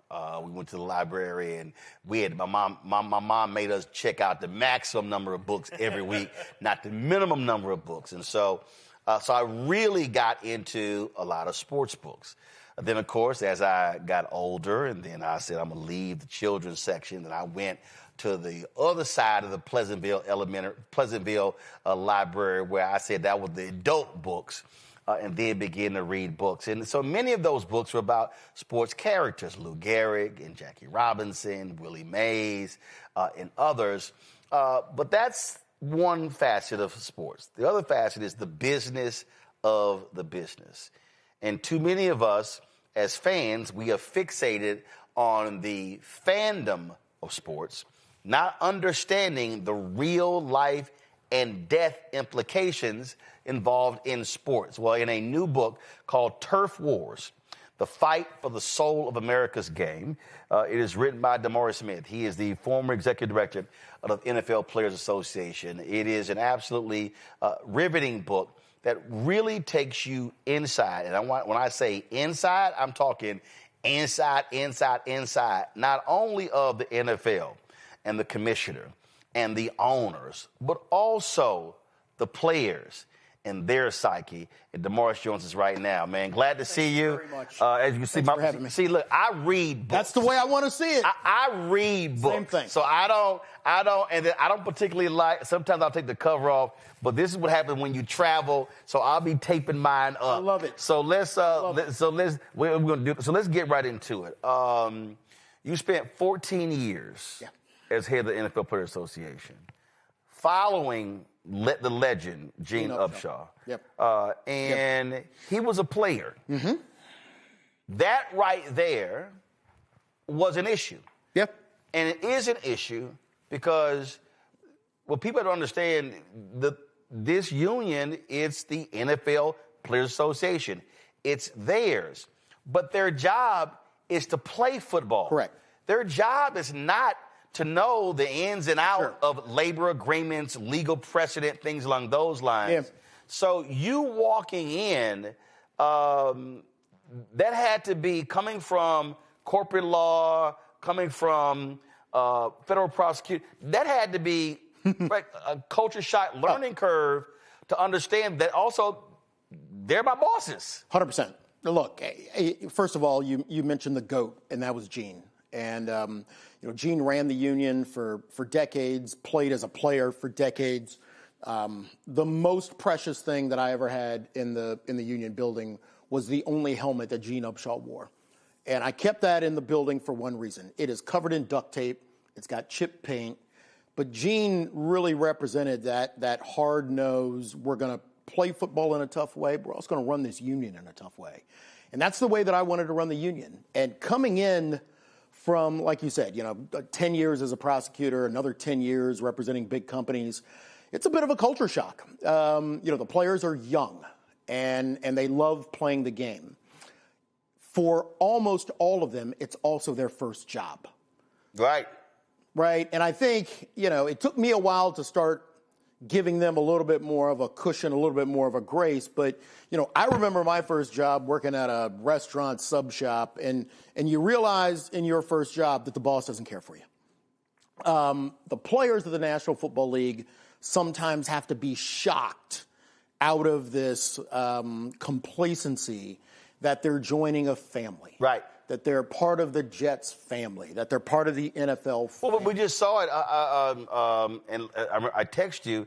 Oh, yeah. Is it T. Higgins? Yeah. So this brother, concussion. Yeah. They put him back into the game, and then when it's over, he's giving an interview, he said, well, I got to be there for my guys. And you're like, no. Dude, okay, no.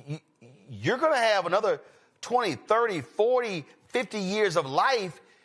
You may not be present for your family. 100%. And that's the culture you have to break them out of. And look, we put in the new concussion protocols in 2011. It was not popular. It certainly wasn't popular with fans. It's still not. Still not. But I did see a change, which when we texted back and forth about that the other day, that's the slip back that I'm starting to see. 2011, we put in these protocols. It's a year or two before players get their heads around them. But slowly, players start to understand, wait, this is a job. I'm a husband. I'm a son. I'm a father. I'm going to have a balance of my life, not playing football. But remember, 2011, what you also had, these back-to-back of players killing themselves. We did. CTE. So it was constantly. Well, and we drilled it in. There you go. And we drilled it in. And look, almost famously, when I texted you back, near the end, we were in a situation where a doctor put Tua back into the game. Miami Dolphins quarterback. And we opened up, I authorized an investigation of exactly how did he make that decision to put him back in. And when that doctor refused to participate in the investigation, I fired him.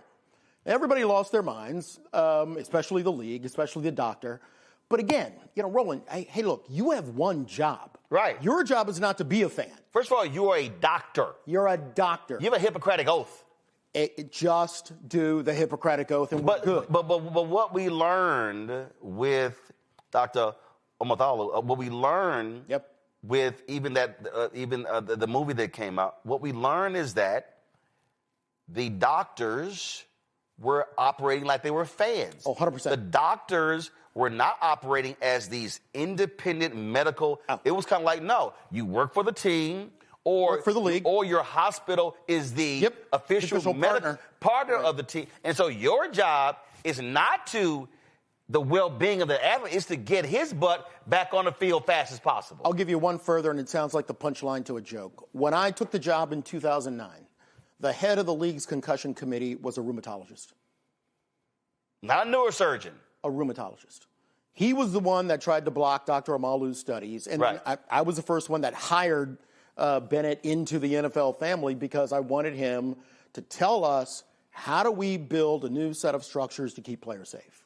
And he and along with another great group of doctors were the ones that came up with the new concussion protocols. But, Roland, that's the job. The job is to not be a fan. I'm not there to make the players happy. I'm not there to make the owners happy. Sure as hell. My job is to try to make the players better. Right. And that culture change means correct. And that means you're fighting everybody. You're fighting the coaches, you're fighting the agents, sometimes you're fighting the players. Coaches, agents, players, owners, media, the league, media, the public. Because, again, your job is, my job is to make you as much money 100%. as long as possible, keep you healthy, to get you back to your families. 100%. And hopefully that you live a much better, more productive life after you've been playing with a ball. Right? The previous generation. Right. I mean, our guys are going to leave football, at the ripe old age of 26, 27. The average career is 3.3 years. 3.3 years is one pillar, 100% injury rate is the other. And that's how I saw my job. 2 pillars, I'm going to do my job right between those 2 pillars. And frankly, sometimes let everybody else be damned. One of the things that jumped out at me when you said, first of all, you said, I'm not here to be a fan. So when you meet with Roger Goodell, and he takes off his lapel pin, and he slides it across the table, and he says, welcome to the league, and you slide it back because you're not joining the league. No. And I think that is, a lot of people probably will be shocked to hear that, and you lay it out. No. I am here to represent the Players Association. That's it. I am not... I don't want to hear that shield crap, protect the shield. No, I protect these guys. No. Every time someone says the shield, it still makes my stomach roil. Yeah. I'm not there for the shield. No, I mean, my job is to be literally myopically focused on what is in the best interest of the players. And that simply means, to a certain extent, you can't be a fan of the game. And for me, I was a huge, you come out of the womb here, you root for the Washington football team. You do. But I realized that there was an inconsistency between me being a fan of the game and me having a responsibility only to the players. And you can't do both. And I think for the time that people try to juggle both, I think that's when it gets sideways. When you talk about mindset, I'm sitting here, and as I'm reading the book, I'm remembering the labor strife. But I'm remembering the hell that Gene caught. Players who were trashing him. I know. Who were dogging him.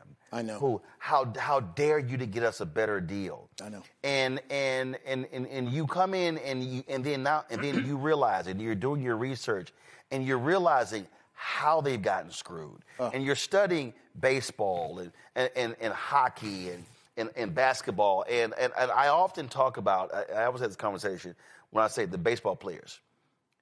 The reason they had those guaranteed contracts, because they stood together as one and saying, we ain't playing. Well, they went through a strike. But the key is, they didn't trash their leader. No. They didn't dog the leader. No.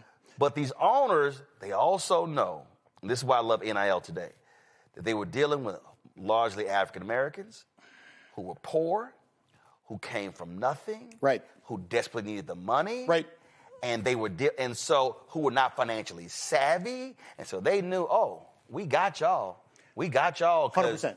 the check can control what you do. 100%, and control your mindset about what you want to do. Yeah, like what you said, Antonio Cromartie. Stop bitching about money. Money ain't nothing. Money can be here and gone. Us players, we want to go out and play football. Well, what you gonna do when you're not playing and now the money is gone and you're trying to figure out how to pay into the health insurance and then now, what about the pension? Look, it's that warrior mentality. And look, the only thing I ever wanted to do in the job is be a dog warrior. And I always thought Gene was, and to your point, Gene took so much abuse. But remember, Gene was a participant of 3 failed strikes. The union called the strikes, and star players like Joe Montana crossed the picket line. Quarterbacks. And broke the union. Because you say this, and I always believed it, but when you verified it, you said the person who is the closest to the owner on every team is that QB. 100%. And look, you either find those QBs who want to be a different cat. Yep. And I was lucky enough to have Drew Brees. Right. Great. Because the previous strike, they screwed them. They crossed the line. Well, the quarterbacks club nearly broke the union. And there were a lot of quarterbacks in that group, and I continue to call a lot of them scabs because that's who they were. And they were the people who were paid the most, who literally came and gave the least to the union.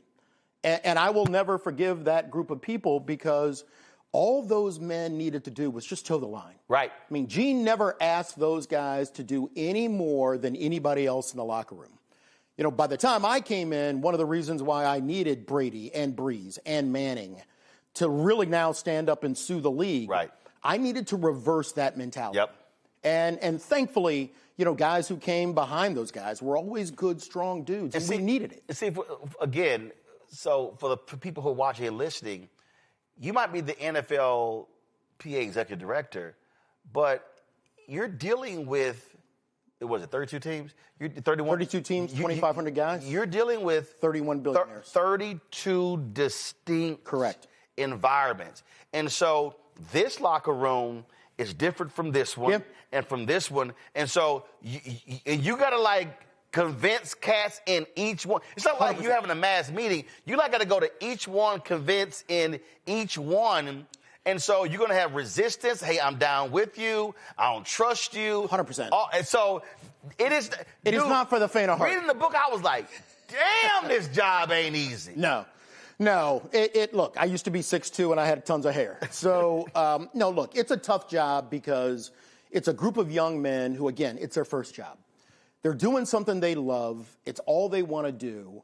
But they don't understand, first thing, the power they have together is just unimaginable. Unimaginable. Or I would say the leverage and influence they 100%. have. Because the power resides in that person who can say, 100%. You're cut. 100%. Well, and look, you look at the National Football League, and the only 2 entities within the league that are unionized are the referees and the players, not the coaches. Not the coaches, not the assistant coaches. No. So when you look at the issues that the coaches are dealing with, and primarily the lack of minority representation, no union. And I used to run and pay for the coaches union. So you have no entity that's fighting on their behalf. Because they're unwilling to come together to form their own union. There you go. And so, look, I can take the bitching and the moaning and the complaining. But when all of that is directly linked to your unwillingness to stand up and fight for yourself. But see, what you're describing, though, is, and again, we have to connect the dots because Reagan gets elected, 1980. Oh, yeah. Anti-union. First thing that fires the air traffic controllers. 100%. And so that was a war on unions. Yeah, and what you begin to see is this massive attack over 3 decades against unions. Oh, yeah. Lazy, overpaid, inhibits growth. Costing us. And so people start hating unions. Yep. But what's very interesting when I think about that and what you write in this book here is that you got these players, well, not the players. The NFL has been so brilliant at psychological manipulation. 100%. that they have convinced fans that, no, we own this. And so when said player holds out, right? How dare you? You're hurting the team, right? Your teammates. You're being letting selfish. the city down, all this sort of stuff. And people are sitting there going, yeah, get your ass back on the field. 100%. Get up there and win it for us. And I'm sitting there going, but you ain't saying nothing to the dude, and especially the owners now, who are worth 8, 10, 12, 15, 20, 100 billion, but you're sitting here pissed off at the player. But when they say, oh, I know you got a contract, we cutting your ass? 100%.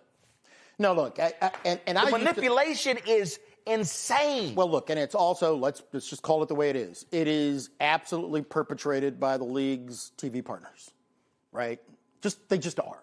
And so the way that I've always told players is, look, when you go down on that field and you can't get up anymore, every fan will give you the tepid applause. Oh, yeah. Thank you very much. But you know what? No one's coming to your house to make sure you've got health care. Nope. No one's going to make sure that your brain isn't scrambled. No one's going to hope that you're not going to function with CTE or Alzheimer's later on in your life. So at the end of the day, the only group of people who are there to take care of us is us. Or the case of the young kid, Jordan Travis. No. Massive injury to Florida State. This dude, listen, that injury cost that kid 100%. 100, 200, 300 million. Easy. Goes to the Jets, can't play, medical retirement. That one injury. And so you're yelling in college. Right. Run the ball, run. Guess what? You're excited, but you got to go home. His whole life changed with that fracture. Look, and look, is there anybody in the FBS asking the group of players, hey, do you want to add one more game to this playoff? Of course not. There's no one saying, hey, what's in the best interest of the players where, hey, man, you got to catch one more punt before you make it through the gauntlet of college football, then the gauntlet of everything connected to trying to get into the league like the combine, get into the gauntlet of training camp so that you can sign your first contract.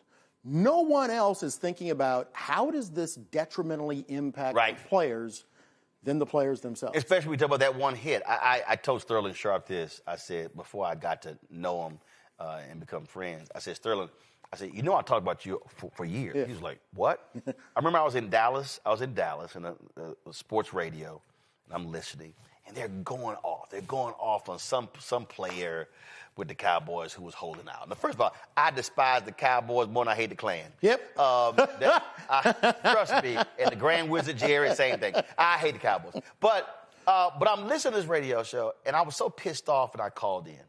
I said, let me explain something to y'all. I said, Packers win the Super Bowl. I said, and Sterling holds out. Mm-hmm. And one reason I don't give a shit about Brett Favre, and you hit him in a book, is that Sterling needs to be back here in camp. And I'm like, oh, no, Brett, you got your money. 100%. But you want Sterling to come back, and I think he did it later with another, I think it was not Donald Driver, but it was another receiver. He left the Packers, and he went to the Broncos. Yeah. Same thing. So what happens? Sterling holds out, gets his money, hit the 11th game, suffers an injury, career over that could have been life-threatening. If Sterling did not hold out for his money, he's done. He's done. And I said, I ain't got no problem when a player, I said, has outplayed his contract, who's holding out, because guess what? That owner, the billions that he's making, the money that he's making, what that player is making pales in comparison. So I tell fans all the time, shut the hell up, because you ain't taking one hit. Well, look, I'll make a crazier story. Joey Bosa, Mr. Trump had at the end of the thing. When Joey Bosa went to the Chargers, getting ready to sign his rookie deal, the Chargers put all sorts of language into his contract that, frankly, just was not good for the player. Right. We talked to his agent. We talked to the player. Hey, look, you don't have to agree to this language. Hold out until they change the language. And he did. So, again, you're talking about a guy at the end that, Joey's politics are Joey's politics. But when it came time for the union to protect him. Who did? Who did? And why? Because you have to look out for yourself in this game, because at the end of the day, like I said, 100% injury rate, about the only thing that an owner is ever going to get hurt doing is maybe getting cut on a lobster claw. right? At the end of the day, that's as bad as it's going to get for those guys. And again, they will will their teams to their families for generations. Yep. And our guys will be out in 3.3 years. The Hunts who now run the daddy owned it. 100%. I mean, you could Harris, you go down the line. Rooney's. You could go all around in terms of how they do it. Family members get hired. The McNair with the Texans. The people were like laughing at. We can go on and on and on in terms of how they operate, and then also who they hire as coaches. They will own in perpetuity. And every guy that comes into the National Football League only gets to the National Football League because he made it through a gauntlet. And to your point, the fact that the league does such a great job spinning the heads of working people who work just like these guys. Oh, yeah. No guarantees. Yeah, that player is depriving you of an opportunity to enjoy the game because they're holding out and you spent your hard-earned money buying that jersey when the reality is most fans cannot afford that ticket. No. Cannot even afford the tailgating, the food at the game. Look. And again, it's psychological manipulation. I know. And look, I got into it with fans during Anthem and Kaepernick. Well, wait a minute, D. We don't really care. Of course, we won't mind, but we just don't like the fact that it's interrupting the game. When is it interrupting the game? And in fact, when he was doing it, no one knew. It was a reporter that recognized it. I got to call that second preseason game. Yeah. Then all of a sudden, they're going like, we don't want politics in the game. Oh, so you don't want politics in the game, but Chris Christie's in Jerry Jones' box. Oh. You don't want politics in the game. I ran into Herman Cain at the Texans game in the tunnel, and I said, "Yo, Herman, when you coming on my show? Why you scared?" So it's like people understand. Oh, you don't want politics in the game, but it's always been in the game. But this stadium was built with political city, county. Come on. Of course. 1933, the owners ban NFL players who have been in the National Football League from the start. Ban them. Political decision. When they go to get their antitrust exemption so that they don't have any competition whatsoever, that's purely politics. That was Congress. 100%. When they get their 501c6 nonprofit status, political or not political? So this idea that somehow politics has never been in sport and a fan saying, hey, we just don't like the anthem because it's putting politics in the sport, your butt is in the seat at the stadium only because of politics. Right.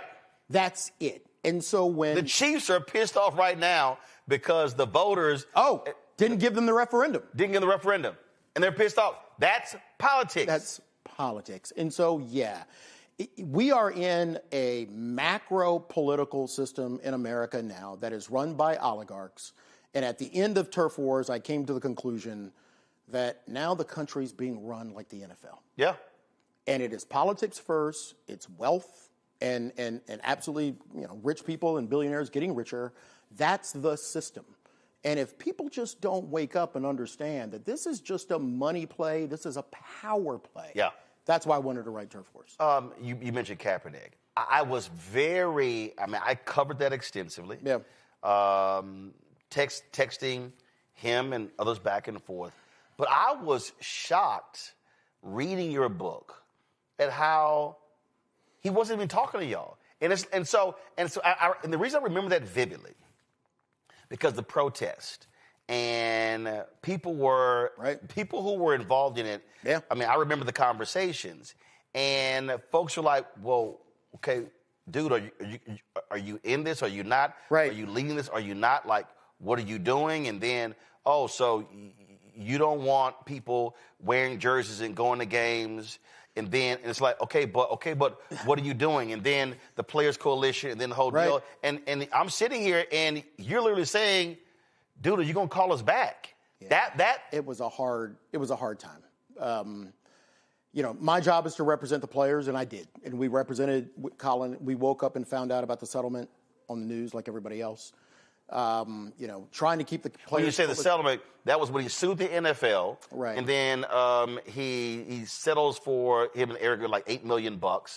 I have no idea. And that's when no one's been thrown out. But yeah, same thing. But again, I'm sitting here reading your book, and you said he still hasn't called us back. It's hard. It was hard. And look, and what I loved from the players, especially guys like Kenny Stills. Yep. And those guys who decided, no, we're going to fight this fight. And many of them were fighting on this fight saying, we're going to kneel until Colin gets a job back. And then, we have that issue in Atlanta where... Yeah, the whole workout deal. And then you say his attorney, Mark Garagos, admits, oh, no, it was all PR. All right. When there were people, I was one of the people who were on the air fighting and demanding... The tryout. Right. I know. It reminds me that these jobs, all of these jobs, are nothing's a straight line. Have y'all ever talked? Not about the case. Okay. Not about the case. And look, for me, nonetheless, we're going to do our job. Our job was to represent him as well. We did it. We worked well with his lawyers. Whatever they wanted to do, we did. We pursued the case. He settled the case. We're done. That's what happens. And a player has the unilateral right to settle the case on his own. He doesn't have to check with the union. He didn't. That case was over. But, look, I made a living suing the NFL because, again, that's how we hold them accountable. Right. And I get it that, you'll take the licks from the media and from the fans that D would rather litigate than negotiate. That's us fighting. That's how we fight. But also you have limited pathways to holding the league accountable. So it's not like, first of all, I think what so many people don't understand is they see Roger Goodell. Right. He is the commissioner of the NFL. Yeah. Roger Goodell is a well-paid employee. The reality, of the owners. The reality is, no, there are 32 owners right. who control the league. 100%. And it's only really a handful of them. So all this stuff about, how he's the face, all this sort of stuff. No, he has bosses. 100%. And look, Roger's extremely well paid. But when you think about, you have those 31 owners, there is no SEC. They don't file any 10Ks, no 10Qs. There's no board of directors. There's no Department of Justice oversight, no SEC oversight, no state attorney general oversight, nothing. The only thing that stands in the breach to hold the league accountable is a union of 2,500 players and a short guy from Southeast. What was I forget, what was it that you wrote where you said, okay, local prosecutor, state, federal, does any of y'all, look, these folks won't even, do any of y'all want, they all like, nah, we good. We're good. I mean, good. Think about let's just take the situation of minority representation in coaches and front office employees. Look, every state has their own EEOC and fair employment laws. Everybody. If you have been looking at the National Football League for the last 30 years and looking at the gross disproportion of representation in coaches and front office jobs, that's a prima facie case for discrimination. Not one attorney general's touched it. Not one. Not one. And I love Brian Flores. I love that even though he's the defensive coordinator of the Vikings, he's like, no, we continuing. We're still going. No, we're still going. Litigation is literally the only way, for the most part, that you can hold the league accountable. So, and that's been the way since the beginning. I mean, Bill Radovich was a war hero. He gets home from the war. He goes to the Detroit Lions owner to say that he wants to play in California because his father's dying. Detroit Lions owner says, no, you're going to play here next year even though you don't have a contract. Even though you don't have a contract. And if you decide to not sign the contract, you'll never work in the NFL again. He was literally the first person who was blackballed, a war hero. He sued the NFL for 10 years and won his case at the United States Supreme Court. So I don't have time or patience for anybody to talk about that, this idea of suing the league is somehow, an end run around negotiations. If you're sitting at a table, there's 31 billionaires. They can outrun you, outpay you, outspin you, outpower you in any way. And the only place where someone is going to hold them accountable is a courtroom. Who wouldn't make the decision to go to a courtroom? Well, it's like when you talked about what took place with the Patriots and how the NFL destroyed the evidence. When it came to the Dan Snyder case. We go on and on and on. Like, you have this, what's so crazy is you have a league that goes, we're going to be forced to hire outside counsel. Let's go hire a former federal judge or whatever. Former FBI director. So what it does is it gives the veneer of, it's all good. When in fact, no, you're paying that person. You get to see their report. 100%. You get to redact their report. 100%. You get to determine what gets released. So but again, the PR is, this is beyond reproach. 100%. And look, I went through it with Bounty. I went through it with Ray Rice. Went through it with Deflategate. And all three of those were exactly as you described. We're going to investigate this the way that we want to investigate it. We're not going to let anybody see. If it comes to evidence that needs to be held so that we can look at it, so the player can look at it, it's gone. And then they write a report, and then they give it to everybody in the network, and then everybody in the network says, hey, this thing's good. It's all wrapped up now. No. So I made a decision early on that the players hired someone to go to war. And my only job was to go to war. It's not to make friends. It's not to appease people, not to make everybody happy, not even there to promote the game. I'm not there to promote the game. I'm there to make sure that the players have some sense of safety. And what they need to find out now, what these the players who now are moving to whomever their next leader is going to be, they just simply have to make a decision whether they're going to hire a warrior or someone who is a caretaker. And those are two separate jobs. Right. When you mentioned Joey Bosa earlier in the contract language, I cracked up laughing at Kirk Cousins bitching about the franchise tag. The franchise tag. Kirk, he's bitching, and you're sitting here going, dude, really? Really. And the person who has benefited the absolute most is the person who's bitching, Kirk Cousins. And then you go in, then you start going into Tom Brady, and you're like, dude, I need you to maximize your contract. Right. Helping everybody else. The Lamar Jackson deal. I remember, listen, I'm a Houston Texans. I'm born and raised in Houston. I'm all Houston.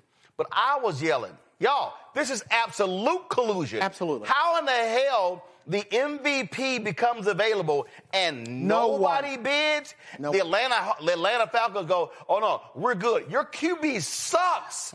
And this is the MVP. They were like, oh, damn it, you get Deshaun that contract? 100%. The hell with guaranteed deals. And look, I have never seen the league more blatantly willing to rub it into the players' faces than during Lamar. That was collusion. And that's why I sued them. I sued them. The case was pending when I left. My successor, for whatever reason, made the decision not to tell the players what the outcome was. The outcome was that the management council urged teams to not give guaranteed contracts. Why they wanted to keep that secret, I have no idea. Which is insane that the NFLPA, that was like, okay, that's like we got flames and red flags and we got sirens going. We yelling this from the rooftops. I am still dumbfounded by that. But that was so. And you said it. You said Lamar got as much as he could, but I wish it, because I go back to leverage and influence, because I use this. I hate when people say Michael Jordan had power. No, he had leverage and influence. 100%. When Abe Powell fired his ass, Michael learned what power was. 100%. And so we were all here for that one. Oh, I use that example all the time. Oh, yeah. And I say that, and so that was a case where, and when you argue what you wrote in the book, well, Lamar could have said, until you put a guaranteed deal on the table, I'm not playing. And we get X number of years. Yep. You don't want something to go by. Yep. But the reality is, that's the war. The guys today, they have to, some of these guys are going to have some Oscar Robertson, some 100%. Kurt Flood, some Spencer Haywood. Some dog. In them to say some dog. That, no, if I do this, this is literally changing the game for the next 50 years. Well, look, and I was lucky enough to have a lot of those guys in 2011. You know, when when Drew and Peyton and Tom decide to put their names on that thing to sue the National Football League. I love that my fellow Aggie, Von Miller, called you. When he called me. Dude, not even in the league. Not even in the league. Not even in the league. Not even drafted yet.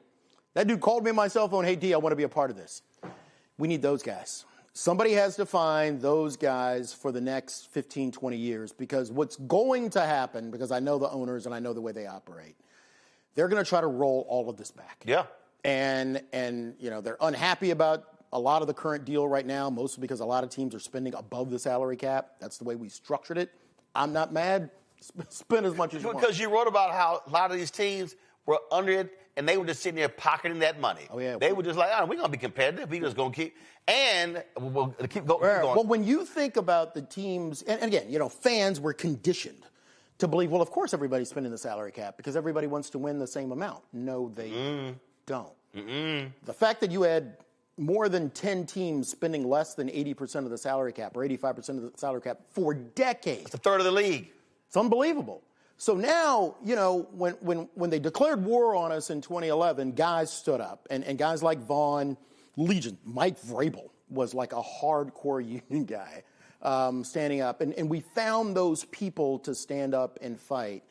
This new group of players are going to have to find a group of players who want to fight and then pick the right executive director that matches their will. Yep. Instead of potentially getting it the other way around.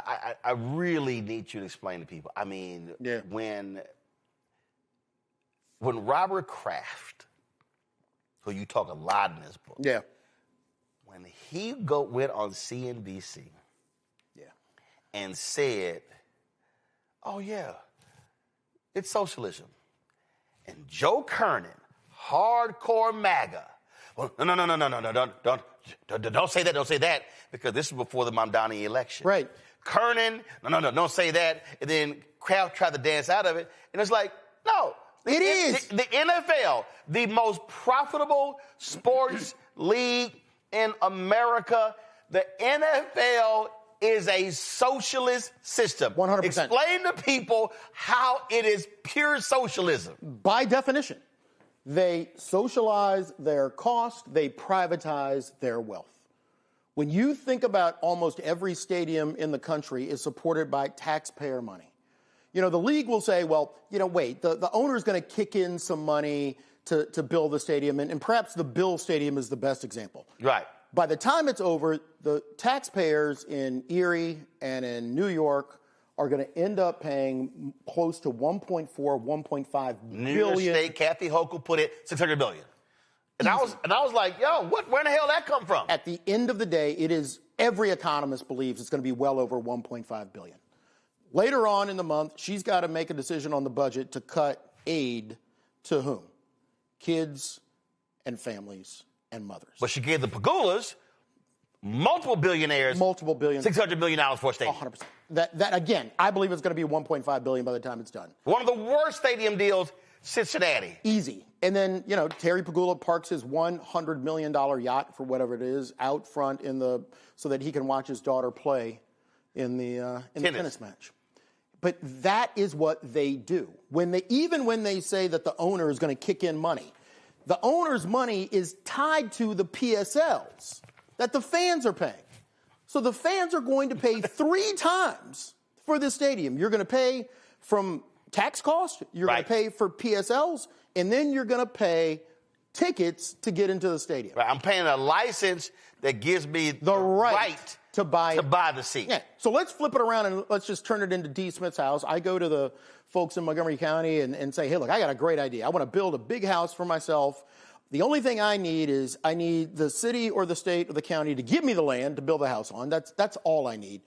After that, I'm going to charge people to come in every time they come into my house. And also, it would be great if I got the taxpayers to also, pay for the building.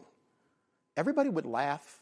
I'm sorry. And also, if I'm looking for any lawn maintenance or any upkeep, you also are going to pay for the renovation. All of it. Also, by the way, if I have a party and I'm actually if I have valet parking, I'm going to keep the valet parking money. You're going to pay for it. Matter of fact, I'm going to park a food truck out front, and I'm going to keep all the food money as well. 100%. And by the way, I'm going to need you to also go to the state and improve the highway. Yeah, because I want people to get there better. And then, by the way, we'll top it off with we need all the first responders and all the police officers to get paid overtime to protect my house. That's a National Football League. Hold up. And then, Pentagon, I'm going to need y'all to cut us a check so we can unfurl the big-ass flag. And the flyovers. And then the flyover, and also the salute to America. Yeah. Salute to the soldier in the third quarter. Oh, taxpayers, y'all paying for that too. All of it. All of it. I mean, it is simply the biggest land grab of money I've ever seen in my life. And you sit there, and then you get to a negotiation session with a group of owners. And you and I, if we were able to pull off such a scam like that, we would be thankful. We would just be thankful. But you get to a meeting with those guys, and they look at you, and the first thing they say to you is, we need more back from you. It's actually different, D. The players should just be thankful for being a part of this. Just happy to be a part of this universe. And we're going to need players to give back a little bit of money. And this whole pension thing, we don't really like that. We don't like the 401ks. So you end up fighting with a group of people who are the most entitled people in America. The National Football League is the largest concentration of billionaire wealth in the country. And you have to fight to the death for a player to make sure that he has, and all of these guys have, the right health care on the sideline. I mean, again, it is not perfect. I'm proud of what we were able to do. But the fact is, it comes with just hand-to-hand combat that I now worry that a group of players don't understand, that legions of players fought that hand-to-hand combat just to make sure that you have the locker room that you have today. Well, and even when you talk about, what was it? I literally just saw the report where the league is pissed off with the NFL players' annual survey over the quality of the facilities. And you're not supposed to make this public because the report comes out every year. This team facilities suck. Food suck. The family room sucks, and it's typically the Bengals who are always the worst. And they're mad. And the Chiefs. They're mad. That is public. It is a surreal world, right, where you want to hold them accountable. I think the next thing the players have to do with that is collectively bargain to make the facilities better.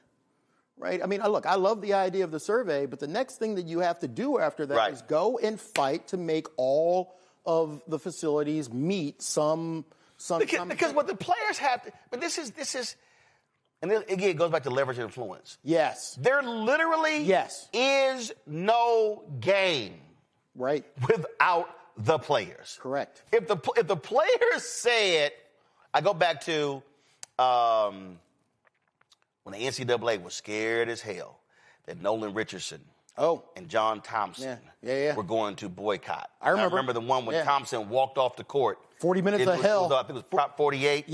40 minutes of hell, Nolan Richardson. Oh, yeah. They were scared that, oh, my God, if the tournament comes, that these cats are not going to come out for tip-off. When Donald Sterling, when they were, Adam Silver was fighting like hell. I mean, they were like, okay, are these players going to not play in a playoff game? And so the thing here is, that's it. If these NFL players, it's no different than when in college, when that brother at Ole Miss, the running back, you know what? I ain't really feeling playing with that Confederate emblem on that flag. That's right. And when that thing went from Ole Miss to Mississippi State, here we go. That black folks have been fighting for decades to get it off. But when the football players said, we're done, and the white coaches went to them Republicans, them racist Republicans, said, listen, we ain't gonna have no players. That damn flag was changed. 100%. And this is where if black players, that level of consciousness to say, we can change all this, but as King said on April 3rd, 68, has to be collected. 100%. Has to be collected. And look, I used to tell the players, I'm so thankful that Dr. King didn't have Twitter, because everybody would hashtag a fist sign and a walk emoji, and nobody would have actually gotten into the streets. There comes a time when you have to get into the street. Because when you look at union rights, rights for women breaking the glass ceiling, civil rights, none of that was bestowed upon us. No. Someone had to actually get into the street and march. I just did a book thing at the Birmingham Civil Rights. People died. Most labor laws today are a result of people dying. Of deaths. 100%. I mean, you talk about the Triangle Shirtwaist Factory fire, those are deaths. You talk about Ludlow, deaths. The Voting Rights Act is linked to hundreds of deaths. Hell, you read about the whole DeMar Hamlin deal. They wanted to go back and play. 100%. And it was the players who were like, no, hell no. That ain't going to be a game. And that willingness to actually do something is what players across almost every league has to do. And look, I hope, for example, the WNBA players reach a good deal, but if they don't, they're going to have to demonstrate their willingness not to play. And I think out of all the sports leagues, man, I'll tell you right now, I've worked with those women in the past. They are killers. I dig them because they're willing to go to war. They are willing to go to war. They were more aggressive on BLM and social justice than anyone. Yeah, they got rid of a city. They ran an owner. Dog, when you run an owner out the league, Kelly Loeffler, your ass got to go. She was a billionaire. Out. Look, everybody wants to talk about, who's strong, who's got a lot of leverage, who's got a lot of power. I don't know of any group of players in history who ran out their own owner who was a billionaire politician. Who? Group of women. Right. Right? And so that level... The players didn't run Sterling out. Oh, no. That was the narrative. And again, nothing against the players. Nothing against the players. Adam Silver did exactly what Adam Silver had to do. Yes. Full stop, right? I mean, nobody ran that dude out. Full stop. The only group of players I have ever seen execute that level of Atlanta Dream players. Dog. And look, I dig every one of them because I think that they understand what the frame is. If they've played in high school, if they've played in college, they have always been second. The men's team probably got better facilities, always. Better everything, and I think that they understand. Probably except at Tennessee. Except at Tennessee. Yeah. and so they come from a system and a frame where they understand that it's just us. They're going to get this done. But also, what I love that these women, they're sitting there going, hold up. How much are you now worth? See, everybody keeps talking about. Right. I love when the Clay Travises and these MAGA people, at least make no money. They're like, no, hold up. Stop. You can't go from this to, you paid $325 million. They're like, no.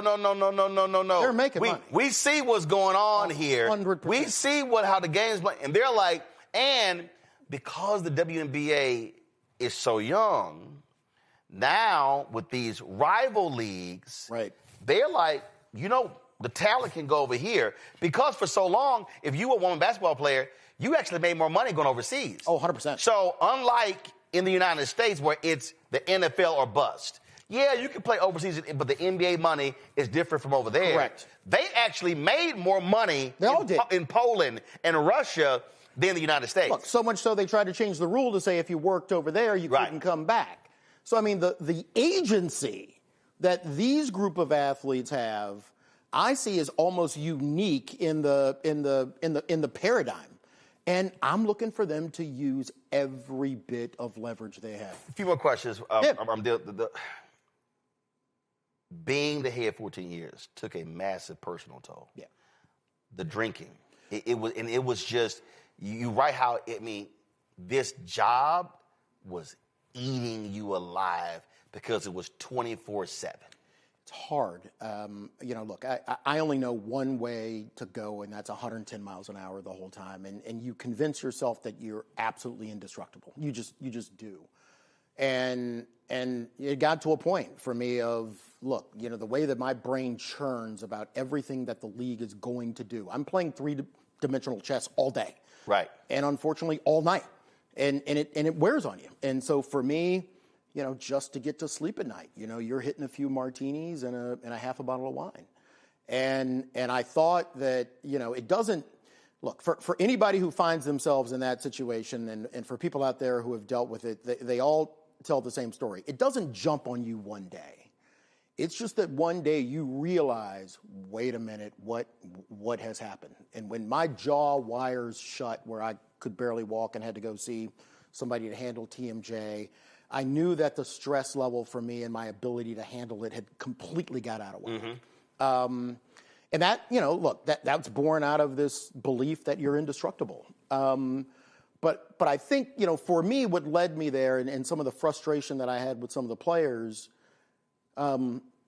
people who have not grown up in a sports paradigm, who have your background or my background, when you sit down and you write on a sheet of paper that, okay, let's just start off with the fact that there's 31 billionaires.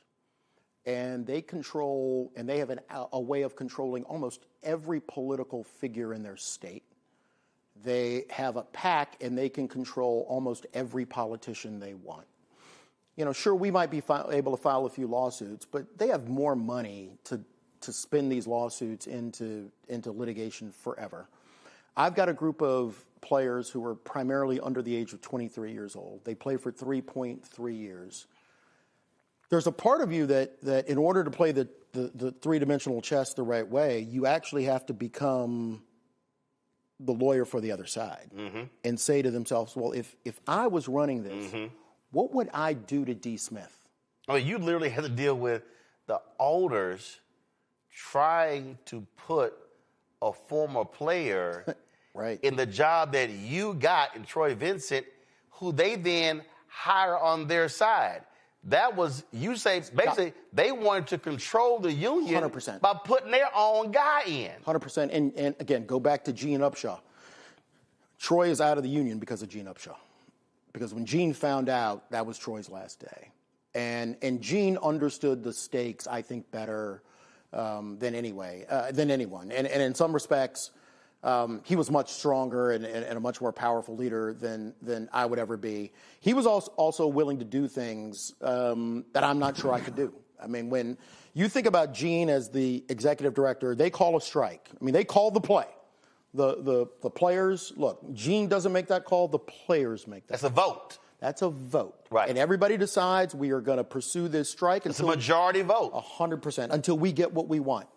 And then again, players like Joe Montana cross that picket line and kill. I think Elway crossed too. Oh, yes. Yeah. Yeah. And so when the high-profile players killed that strike and killed that picket line, and that strike is over, who has to pick up the phone to call Paul Tagliabue to say, hey, by the way, you won, we lost, and now you have to beg to come back to work? Gene made that call. I'll be dead honest. I'm not sure I can make that call. I mean, I don't know how I would go through a strike that the players called only to watch it capitulate for other players. And then I've got to pick up the phone. Right. And I called Roger. Hey, how you doing? Hey, I know you broke our backs, but we want to come back to work. Gene made that call.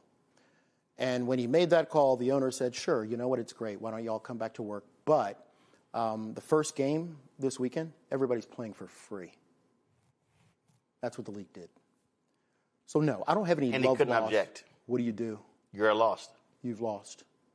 So I know people, the Sports Business Journal, I think, just recently honored Gene as one of the most influential people, top 125 influential people. And I think he deserves it. Here's my question. I wonder how many people connected to the Sports Business Journal gave Gene his flowers while he was alive. Right. pump the brakes. Right. Right. And so I know Gene didn't get into this job to try to get accolades from people like that. I didn't, because I certainly saw what they did to Gene. And I saw the way that they did everything in their power to make him a false caricature. He got eviscerated. I mean, I remember reading stories. I remember seeing players curse him out and talk about that man like a dog in interviews. And when I took the job, I made the decision of I wanted to run the union the way that Gene would have run the union if he was an asshole prosecutor from D.C. And that's the way that I wanted to run the union. And because he was a former player, your deal is like, that ain't me. It's not me. It's not me. But I'll tell you right now, and I think one of the things Gene did that I didn't do, especially when it came to former players bad-mouthing Gene, I think the code of being a player, I think Gene kind of gave it a pass. Right. And let those players kind of say whatever they say. I'm not a former player. Yeah, no, you write about Russell Okong, you write about Troy, you put names Joe out Montana. there. Look, I'm not going to let you undercut the work that this union on behalf of the players has done. And by the way, I'm not going to let you undercut what those other players did. I mean, we've got hundreds and thousands of players who supported this union who lost their jobs fighting for this. So, no, I'm not going to let you put out a false narrative that does a disservice to them. You were not only you retire, but you step down. Yep. They replace you. That person barely lasted. They're now in a conundrum. Yeah. You fought. There were people who you were fighting for. Do they reach out and say, D, give us some advice? Because to your point, listen, when these TV contracts are coming up, all that sort of stuff, you got to decide, who do I want? Do I want a pit bull in there swinging for us? And what they just went through, that was shocking. That I don't even know, it lasted a year. Almost two. I'm still at a loss about that. I don't, because you were not involved in the search, the replacement, none of that. No, and Roland, honestly, I mean, I spent more than a few months blaming myself for this because within 2 years of you leaving and you see things get so far out of whack, you can't help but blame yourself. And did you blame yourself because you thought I had positioned it in the proper way that they would make the right choice? I thought I had taught. Got it. And again, I always thought that my main job vis-a-vis the players was a teacher, right? Because you have to teach a group of people who've never had a job what this is. You've got to tell them about John Mackey. Yeah, but you also are teaching them, though, which is, again, this is a union, the intricacies of labor law. Yeah. You're teaching them finances. You're teaching them P&L responsibilities. I mean, you're talking about a $15, $20 billion, $25 billion. But even from the player standpoint, your budget ain't small. No, I mean, no. This is a multi-million-dollar union in a multi-billion-dollar industry. 100%. And you're facing 32 mega-billionaires. Yeah. And look, nobody should feel sorry for players because they have the wherewithal to go to war. I mean, that was what I left and built. I mean, they're sitting on probably $1 billion in cash. Players Inc. runs the union, so we can fight every case to the death as we would.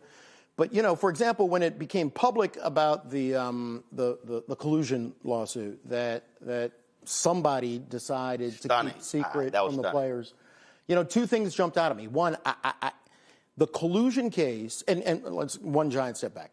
Collusion goes to the heart of the relationship between players and owners. Yep. It is literally the third rail.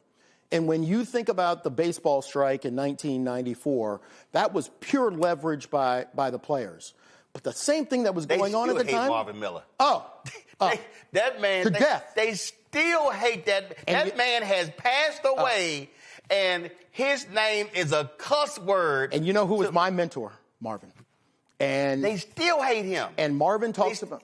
He hasn't been elected to a Hall of Fame. No, and let me say this: the last dude who cared about being in the Owners Hall of Fame was Marvin. But they're like, hell no. Because he led those players. That's the way I wanted to fight. And so, collusion being at the heart of this, the 1994 strike by the baseball players was important, but the same thing that was going on at the same time, 3 collusion cases. So that combination of player activism joined with the fact that there were 3 monumental collusion cases that the owners had lost, put the owners at such a disadvantage where they were like, no, we have to cut a deal with the players. So this idea of taking a collusion case and not leveraging it to the benefit of the players is still stunning to me.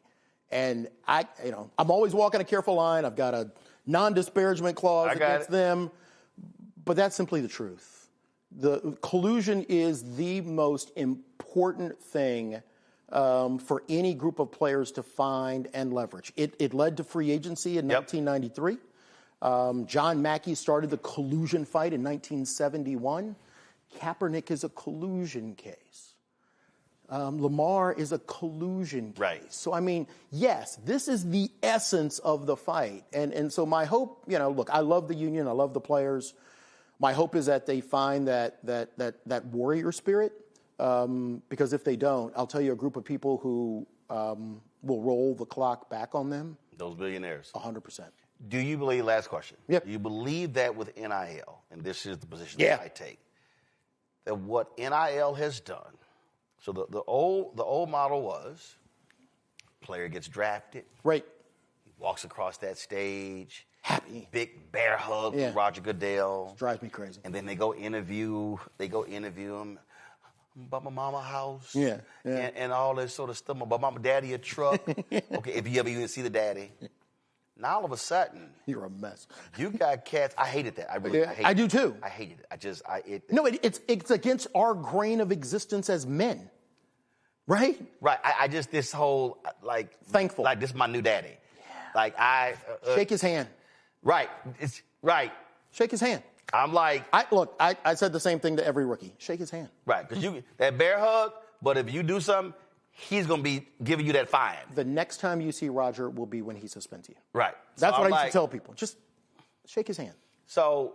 But I think you're right. With NIL, what you now have college freshmen, and now it's going down to high school. Yeah. Now it's going to junior high. You now have not only players who are now more financially aware. Yep. Now their parents are. Yep. So now you don't have the same player. And I agree with you. I think what's pissing these owners off is you gotta do now. I could make 4, 5, 6, 7, 8, 10, 12 million in college, so I don't have to sit here and be thankful. Right.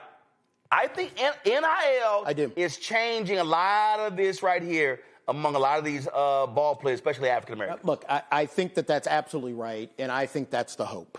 I think the new mentality around labor unions in sport have to take into account that you're dealing with a new group of people who are more financially aware, have a higher level of agency, and hopefully have a different spirit that, whoa. I am going to take control of my own destiny. Right. And is that going to roil the owners? 100%. And again, I have my own theories about Shador, but I know that level of brashness, that level of I know how to play football. I've already got some money. I am going to come into this relationship on a purely equal transactional basis. Yes. That is something the owners do not like. Oh, and by the way, owners, my jersey's number 1. 100%. 100%. And so Haslam, your sons are wearing number 12. 100%. Not Dylan Gabriel. And that, again, it is now the time. They can't handle that. It is now the time to take the mantle of being a warrior and let's go, right? Because this system, I'm proud of the things we've done, but this system is also ripe for a revolution. Oh, yes. And those things are good for working people. See, that's why I've had some conversations and colleagues of mine with and I wish we were having this when Michelle was still there, but then she was leaving. Yeah. At the NBA PA. At the NBA Players. I love her to death. But what's happening is, and I had a conversation with the retired president of the Retired Player Association, and I said, bruh, you guys understand, you guys are all individual corporations. I said, right. What is the most fascinating thing? If you take All the Smoke, you take the Pivot, take all of these different shows. This is why, and I'm like, y'all got to see this thing differently. I'm like, stop going do deals with these cats over here making them money. I said, what makes these podcasts successful are your stories. 100%. So your story, you're taking us inside the locker room. Right. We can't go there. I can be a reporter and say what I heard, but no, you're saying what I know. Right. And I said, so you're now I said, all these cats are now doing these individual deals. I said, as opposed to if y'all create a collective and then say, no, we're going to go out and sell these shows as a collective. Sure. We're going to go cut brand deals. We're going to go cut, the Jeff Teague, their podcast, just deal with Adidas. So now all of a sudden, as opposed to individual, no. You should be moving as a collective because every time, what people don't realize, all of these same stories, that's how documentaries are made. 100%. Why do they have to executive produce a documentary? Y'all can actually go out and hire your own filmmakers. Oh, easy. Now you're talking about, yes, you're making money over here, but this is a multi-billion-dollar industry. And that's it's power. Media deal. 100%. The NFL and the NBA and Major League Baseball and soccer and PGA, it's all media deals. Oh, no. I'm saying to the players, that's right. Y'all got to be in the media business. I know. Well, look, one of the reasons I created One Team Partners was that. Getting everybody together on a group licensing page so that we dictate our own destiny, right? Now, think about what happens to your point. And explain that for folks who don't know, because that was NFL and... Right, NFL, Major League Baseball, soccer... So now y'all are moving as a collective. Correct. I can negotiate a higher... 100%. I got you. And so our deal-over-deal ratio went through the roof. It holds all of the people that we do deals with accountable, because if you do a deal that screws one of our partners, guess what? No. So this idea of a collective is literally the thing that changes. Look, institutions don't change. People change. Right? And the idea of a collective, imagine what happens if a group of basketball players or football players decide, we're not going to give away the free interviews to ESPN anymore. Right.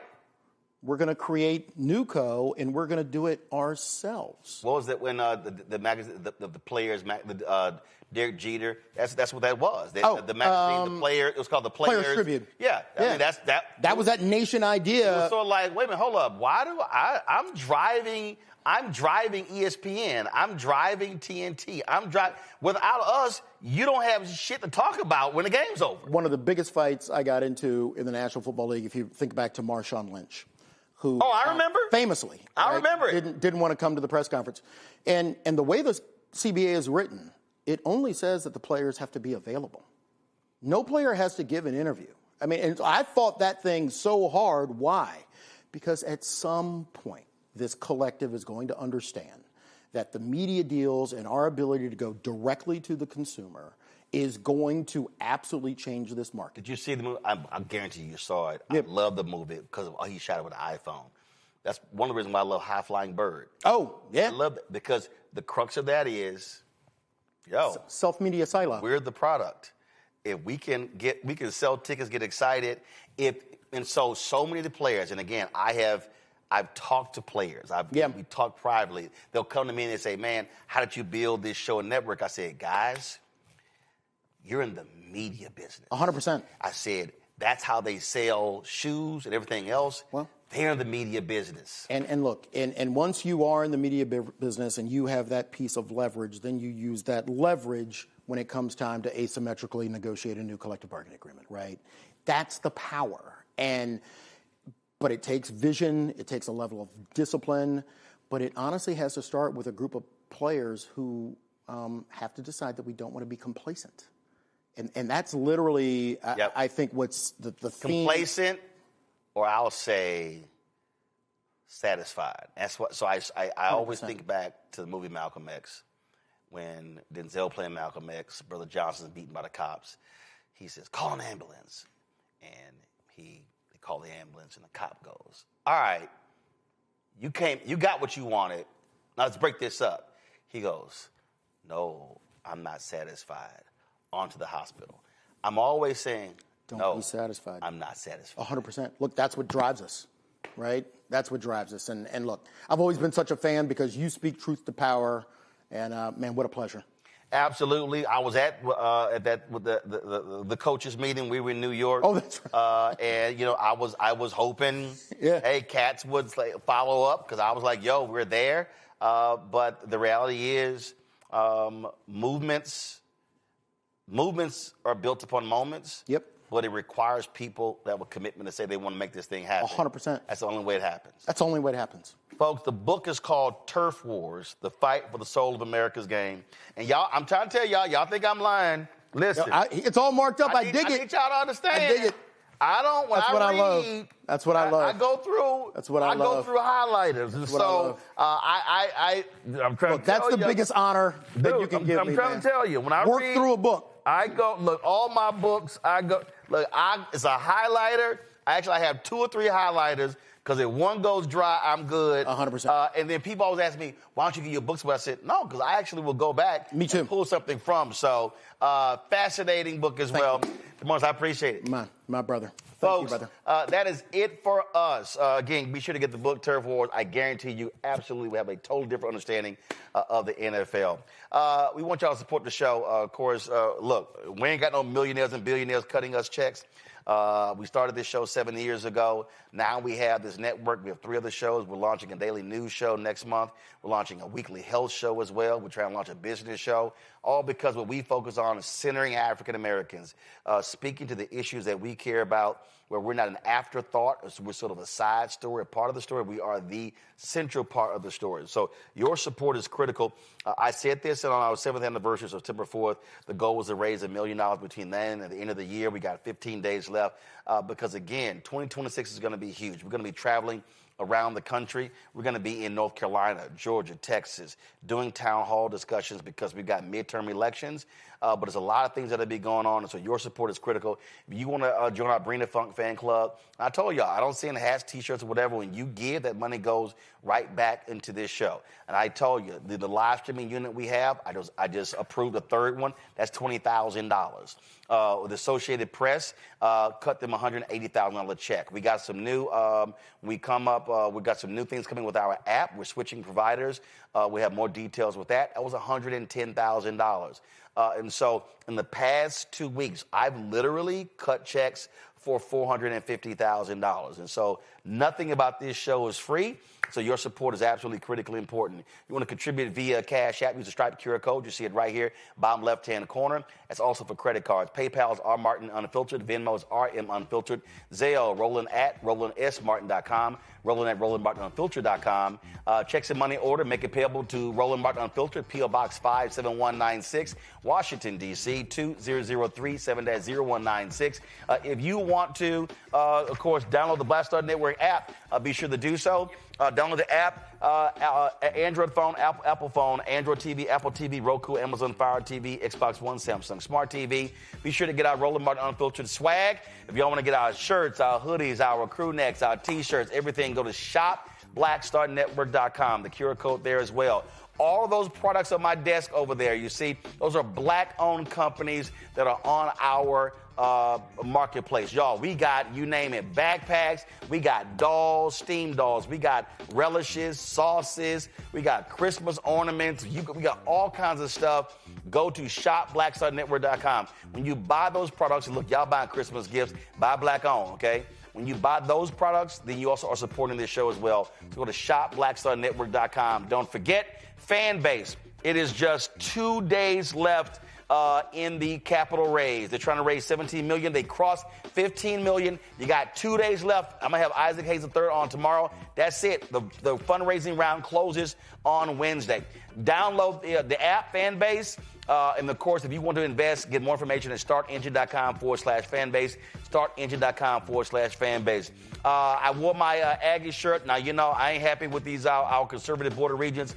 They screwing over when it comes to DEI, but I'm fighting them as well. But I will shout out Texas A&M volleyball team. They upset the number 1 team in the country, Nebraska, on yesterday. They advanced to the national semifinals this weekend. And Matt Manning, your Longhorns suck. They lost to Wisconsin. So y'all not going to the national semifinals. So shout out to the Texas A&M women's volleyball team. And, of course, we'll be getting ready for this weekend.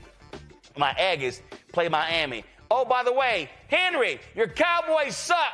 They lost last night. My Texas won. Yeah, that's how we do it. I'm going to see y'all tomorrow. Holla!